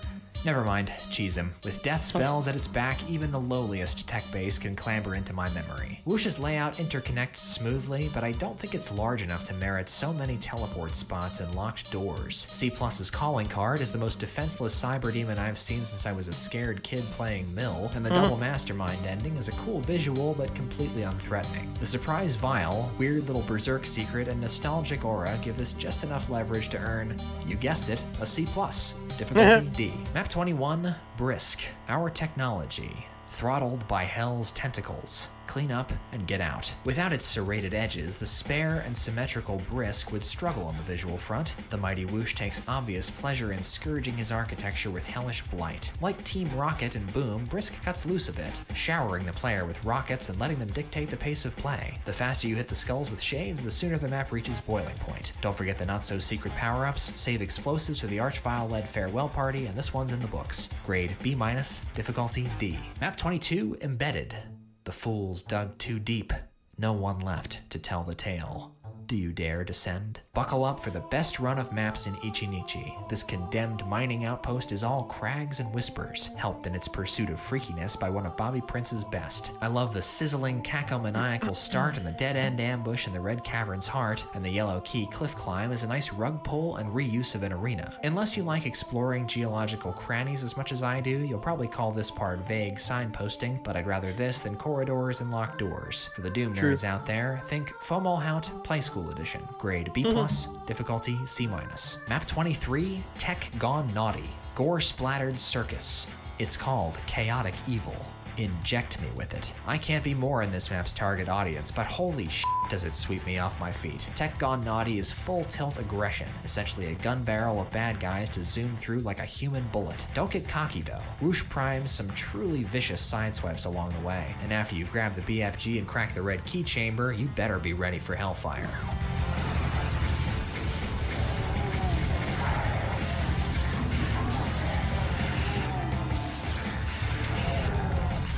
Four Archviles, and it's still not done. The balls it takes to stab us with a fake exit after 22 maps played straight. High five, Whoosh. This is absolutely stellar work. Grade A, difficulty C+. Map 24, Epping. Woodland creatures play. Dead. So Doomguy won't find them. Good hunting, Marine. One of Ichinichi's cleanest and prettiest locales, Epping's arboreal scenery and sleepy midi are slightly deceiving. You get plenty of breathing room in most fights, but the Cyber Archer is a threat to the distracted player, and the Red Key fight will eat you alive if you squandered your cells. I'm taken with this little graveyard and its grove of sector trees, and Whoosh's texture coordination is tip-top throughout. More than most Ichinichi maps, Epping's landforms and architecture complement each other and facilitate an organic gameplay flow, but this map's begging for a custom MIDI. Maybe in Whoosh's next Megawad. Grade B+, difficulty C. Map 25, Putrid. Patiently skulking. Reeking concrete cubes galore. We've been here before. Putrid's geometric orthodoxy is rather attractive covered in grime. I especially like the Vial's poison pool room, and the Soul Sphere secret within is one of Whoosh's most gratifying. On the downside, the Mastermind encounter is a groaner. Whoosh substitutes Barons for Hell Knights without justification, and the entire Bronze Tunnel section feels like a repeat of map 13. I like this map more on first play. It's moody but flimsy. Grade B-, difficulty C-. Map 26, Akadesu. Skoshi Shobosha. Ishigo, Bara, Kako, Chirusakura. It's red, baby. Akadesu's brazen confidence overcomes its hub structure's simplicity. Each subsection locks you in until you're done, so gather what you need before you proceed. Whoosh is starting to lay down lines with authority. The Revenant bombardment in the opening room and the onslaught in the Red Key Cavern pop out of the screen with their sharp borders, interesting shapes, and delicate lighting. Akadesu's no pushover either. This double Vial surprise is especially fiendish because you're liable to leave corpses right where they appear. This is one of Ichinichi's hallmark maps. Tough, stylish, and red. Grade A-, difficulty C+. Map 27, Regenerations. New technology. The lone trespasser takes note of our ancient foe. Regenerations is a map I dig down deep in my gut. It's like Whoosh inceptioned me, because gaping at this huge, fathomless room and its handsome silver skylights feels like discovering TNT Evolution's 33rd map. But it owes Doom 2 too. The lack of MIDI replacement is no accident. Regenerations takes the crawling skin you get from the courtyard in Monster Condo and stuffs it in a sterilized exoskeleton. Whoosh is sometimes held captive by his loyalty to the classics, but this particular unholy resurrection brought something else back with it. This is a dead ringer, one of Whoosh's best. Grade A, difficulty D+. Cool. Map 28, Castle of Corruption. Ash burns in my throat. This siege is almost over. Ready your crossbows. Ichinichi's about to get medieval on your ass. The opening crossfire of green bolts and zombie bullets, raucous plasma gun shooting range, and repeat encounters with teleporting Revenant triplets will put hair on your chest, but this quadruple Archvile encounter is completely bonkers for this megawatt. You can exploit it by standing near the teleporter where they can't hear you, but still. 4 whole Archviles. Once again, the mighty Whoosh is a softie with Cyberdemon placements, and anyone who gets the BFG earlier than me, read everybody, should run roughshod over these peasants. Grade B, difficulty C. Map 29, Pop. Pop? That's ominous. Is it? Maybe. Maybe not. I love symmetry. This peculiar penultimate stage is conceptually hateable, but too cute and mild-mannered for that hate to stick. After a needless key hunt, Pop gives you a Megasphere, a BFG, and a very unhidden invulnerability to deal with 4 Jack-in-the-Box Demon Brigades and 3 Cybers in the hub area. Not since I put myself through Kristen Klei's BF Thud have I seen a map so stifled by geometric and decorative orderliness, and the main event is silly and egregiously easy. I don't know what the heck Whoosh was thinking, but I've never seen anything half as strange as Pop in slot 29. Grade D, difficulty D. Map 30, goodbye. I accept my fate. Demon slaying forever. Till death do us part. I never did finish kinda, so I approached goodbye with no expectations and came away pleased. Neither an icon of sin nor an ultimate challenge, goodbye caps Ichinichi on a pitch-black comedy routine of sorts. After gathering weapons, you can open the evil structure and pump your fist to this terrible miscommunication, swipe the yellow skull when they're all dead, and when you come back with a BFG, 4 Archviles will have restarted the party. Unfortunately for you, that's only the second worst surprise that awaits. Sorry, soldier, but there's no way out of this one. Goodbye. Grade B, difficulty D+. Oh. So, in 2023, you can't find a better Final Doom Part 3 than Ichinichi. The mighty Whoosh fuses Plutonia's cogent layouts with Evolution's mysterious soul, and the result is not quite like either of them, despite its undeniable relation. Ichinichi's thematic variety, familiar MIDI soundtrack, and digestible average map duration are welcoming qualities that can easily suck you into a full playthrough. But I think this set will resonate most with TNT fans. I've never really been able to describe that thing that makes TNT special to me, but whatever it is, Ichinichi has it too, and that's the highest compliment I can give it. My final grade for Ichinichi is a B. Difficulty-wise, this is one of the easiest megawads I've covered on this show, so let's give it a D-. It's ideal for newbies looking for a gentle step up from the IWADs or difficulty junkies in need of rehab. Now for my Dean's List. Valedictorian, map 23, Tech Gone Naughty. Salutatorian, map 27, Regenerations. Class President, map 26, Akadesu. And the dunce cap goes to map 19, The Big Sad. Thank you very much Big for Sad. watching. And please feel So free to share funny. your thoughts in the I don't know log why, I down just below. think it's funny, Love to like hear The what you Big think, Sad. and I'll heart your comments to let you know I've read them. Now I'd like to take a moment to acknowledge my generous patrons. Aaron Allen, Agile Jackson, Agu XYZ, Alephany, Alex Topfer, Artisan Talzar, Bo That was not one I expected, honestly. Like, Birdburn, those TNT ones, like very TNT ones, Captain Wave, that those really surprised me. Like I was, like I didn't expect to hear almost the entirety of the TNT midis on this WAD. Almost all of them were in there, except for like 3. T218, Yeah. Galakwack, General Roaster Rock, Gothic Box, Griffin Wait. Upchurch, Hasamnas, Henner's Lenners, Henning, Hexelix, Hot Tomato, Hyaksho, Idiot Supreme, In Captivity, Jeff Hibbert, Yeah, 3. Jimmy Paddock, For the, Jose there was only Ballesteros, 3 that were there. Josh But still, Ballard, Jude, Just Some Schmuck, but still, I was very Just Great surprised. 98, Killplane, Quan, Large Cat. I mean, he said it best. He said it best. Like Lumber, Final Doom Part 3. That's Cubian Cannon, literally the Mark best Rowan, way that he can Master describe it, because it's really, Matthew Gower, McJimbles, Michael Aikens, it gives that Miracle feelings. I mean, just Nixon, looking at it, made me think of it. Mozicon, Because, well, I mean, to be fair, Final Doom is really inconsistent, but I still love it. Mostly TNT, because like I like midis, I like the midis of it as it was. It probably wasn't obvious enough, as if it wasn't obvious enough. There we go. That's the right term. As if it wasn't obvious enough. I mean, anything can save me. Like for me, it's just music. For me, really, all it takes is music. As someone who prioritizes music over a lot of things, who sees music as being very important, music is like the what always is in my head, is what always is happening in here, always, to the point where I actually started transcribing a full-on song. Like I wasn't the one who created the song. It's like a song that was just originally made to be like really difficult. This is Mount Pain 27. Yeah. I'll see you in the next episode of Dean of Doom. Okay. It was originally made to be really difficult for Guitar Hero, but then they ended up actually making it better and better over time. Like a lot better over time, to the point where people actually like really just like it, like listening to it on its own without it. Without having to hear plastic guitars like just like going click, click, click, click, click, click, click, click, all the time. So yeah, I started transcribing that just for fun, and turns out I actually got quite far.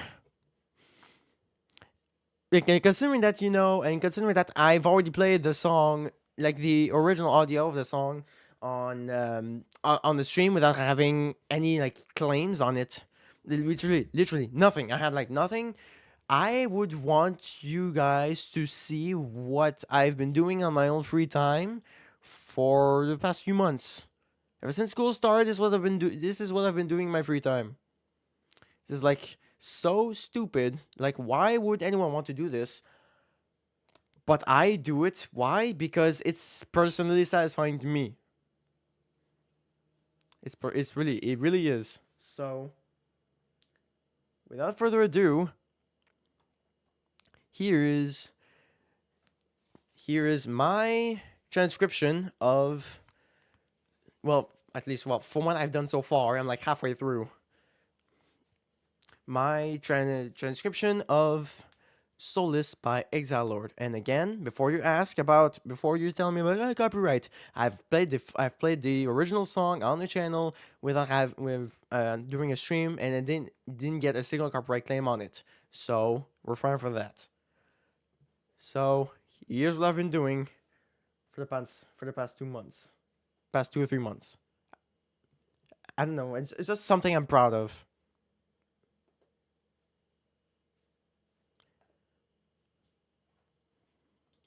Let me put full screen.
So yeah, this is why I managed to get so far. Like originally, the only thing I did was just like this bottom part, all this bottom part. But then I decided to actually add the what's in the original song, like using a MIDI visualizer.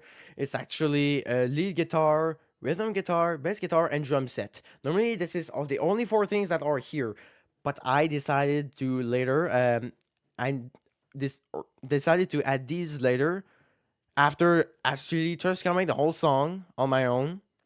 Well, like mostly the lead, I mostly transcribed the lead with only the piano.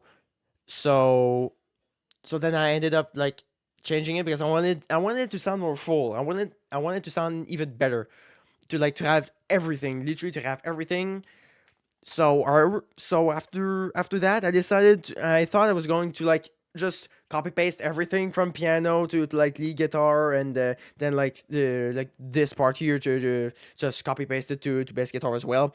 But I decided that I wanted to keep it because the piano makes the guitar sound more full. It's like it's I'm not gonna know how to describe it, but it sounds like when the piano's not there, it feels like there's something missing. Even though it's literally just the same thing. It's literally just the same thing. It's exactly the same thing, but it sounds different. Like it adds something. It adds something. So let me just raise the volume a bit just for the rest, just so that you guys can hear the rest.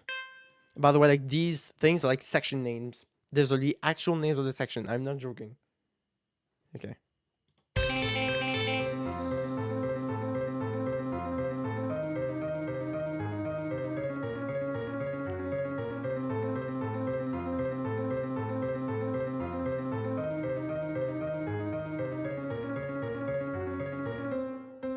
By the way, I'll say it again. I haven't composed a song. I just transcribed it for fun. And this wasn't my idea to have a song this part.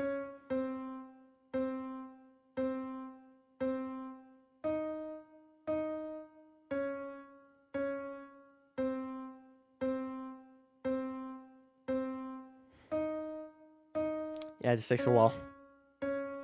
I mean, with the drum it adds more. But I'm not there yet.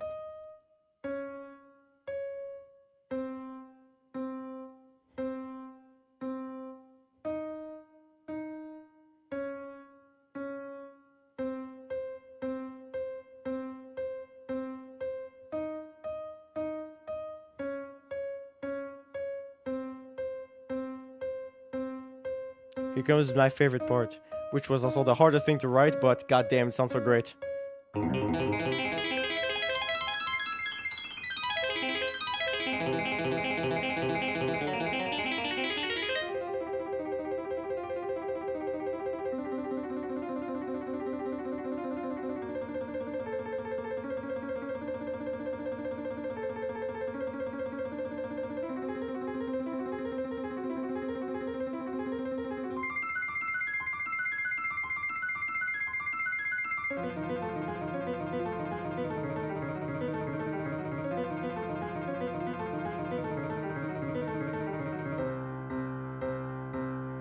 Yeah, like that mega soul that like that took me 3 hours to transcribe, just that one. Took me so long, but goddamn, I actually stood up when I managed to finish it. Because of how much it sounded like the real thing.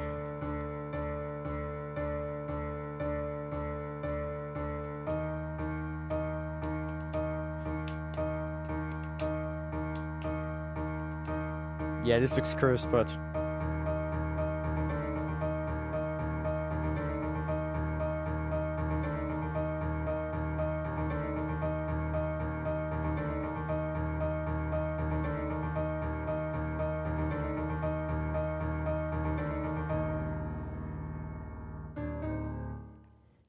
Yeah, like this part looks absolutely cursed, but it sounds like it should. Well, it sounds like it's supposed to. So yeah, that's what I've been doing in my free time for the past 3 months. And I don't know why. I don't know, like, it just makes me... it just makes me a lot more satisfied than it should. Especially this part. If you wonder like why the notes are red, it's because it's like outside the range of a normally professional player. Literally. This is like out of amateur range of player and this is out of professional. God. Yeah, this song is actually bonkers because it actually goes this high. And what's the saddest part? Here, I toned it down. It's actually 1 octave lower. So the real thing would be 1 octave higher. God, I'm so scared for that. But yeah, there's still a few things left. Like there are a few sections that have very small differences for rhythm guitar. Also, of course, the entire drum set part is well, literally non-existent because it's completely different from everything else. But still, this part, I just can't get over it, how good it sounds.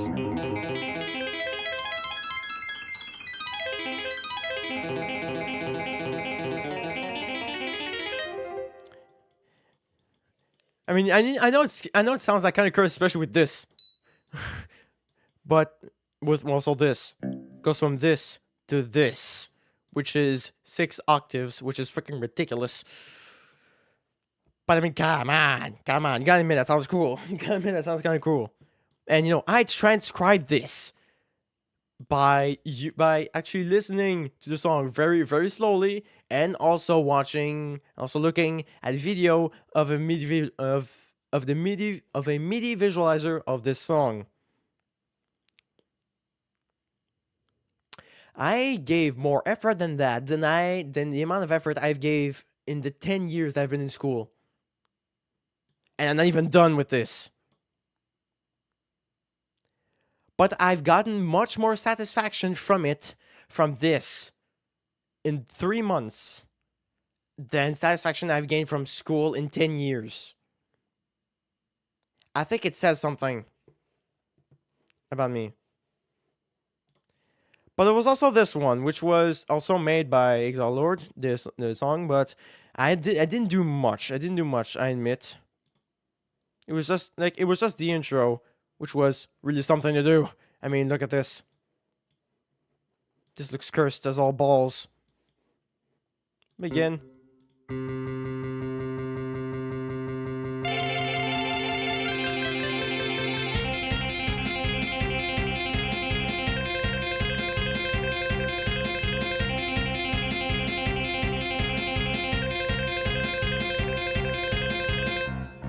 Yeah, that's so far. That's basically all I did so far.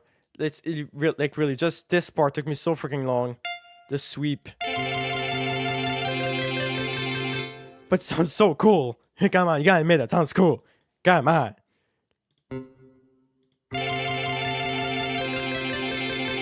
That was also used with the visualizer, with the MIDI visualizer, and noticing that a lot of notes were at the same level, and it's just like using small differences of height from notes on the visualizer. If they're here, they're the same notes. If they're here, they're not the same notes. Since a lot of them were in the same positions, it was pretty easy actually.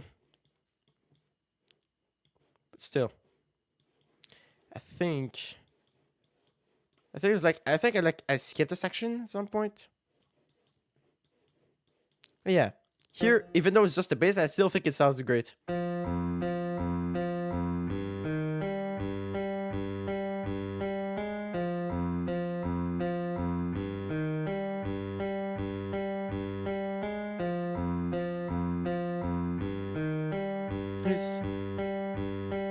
This is Halloween. This is Halloween. Sorry. I've always thought of that every time I heard that part. That's always what I would think of. So yeah, that's another one I did more on the side. I mostly done bass for this one because it's the easiest, obviously. But yeah, I've been doing this all on my own by using 2 videos mostly. One which is, I kind of am ashamed to admit it, but it's I don't know, it was mostly for visuals, mostly to be able to see the like the notes, to see how many notes there were in one beat. It was actually just a what was it? Hang on. it was actually like the same song, but used with an Undertale sound font. Which I mean, it kind of helped me because I could see the actual chart of the thing in the game. And well, again, it was made for clone for Guitar Hero, but I could also see the section names, so it will help me to balance my sections to see like when I would stop, when I would start again. It's like, oh, okay, I'm gonna finish that section, then after that I can stop, like, kind of like that. So it made that easier for me because I could know section names, even though again I have like no reason to feel this great about something like that. I have no reason to like it as much as I do, but I really do. Even though I know that most people have left the stream now ever since I started talking about it, I'm still very proud of it. I'm still very proud of it. And it's the only thing that's been keeping me sane these past few months. So yeah. This was fun today. This was fun. Even though I mostly I did have a bunch of things I talked about, stuff that happened in recent little past bit, and also watching obviously quite a few videos that have been late on, and also yeah, my stream deck as well, setting that up. I probably shouldn't have done that today, but honestly, I felt happier than I have in a long time. There was something related to streams. I mean, like, I don't know how I can say this, but really something that would make my streams better or easier. But I mean, it kind of depends again. But yeah, anyway, it was still very fun. I'm very, very happy today. Now I feel much better now, and I'll try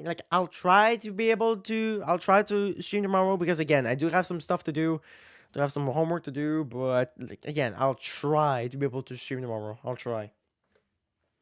But if I don't manage to, I guess it's just gonna be for next time. So right now I'm just gonna say, thank you everyone so much for watching. I hope you have a great day. Don't forget to subscribe and click the link right next to it if you haven't already. And make sure to include everyone who stayed until this point. Whether it's good day, good night, good evening or good morning, or even good afternoon, most importantly, take care of you. And all that said, and the curtain for my face, and I'll see you all beautiful people next time. Peace.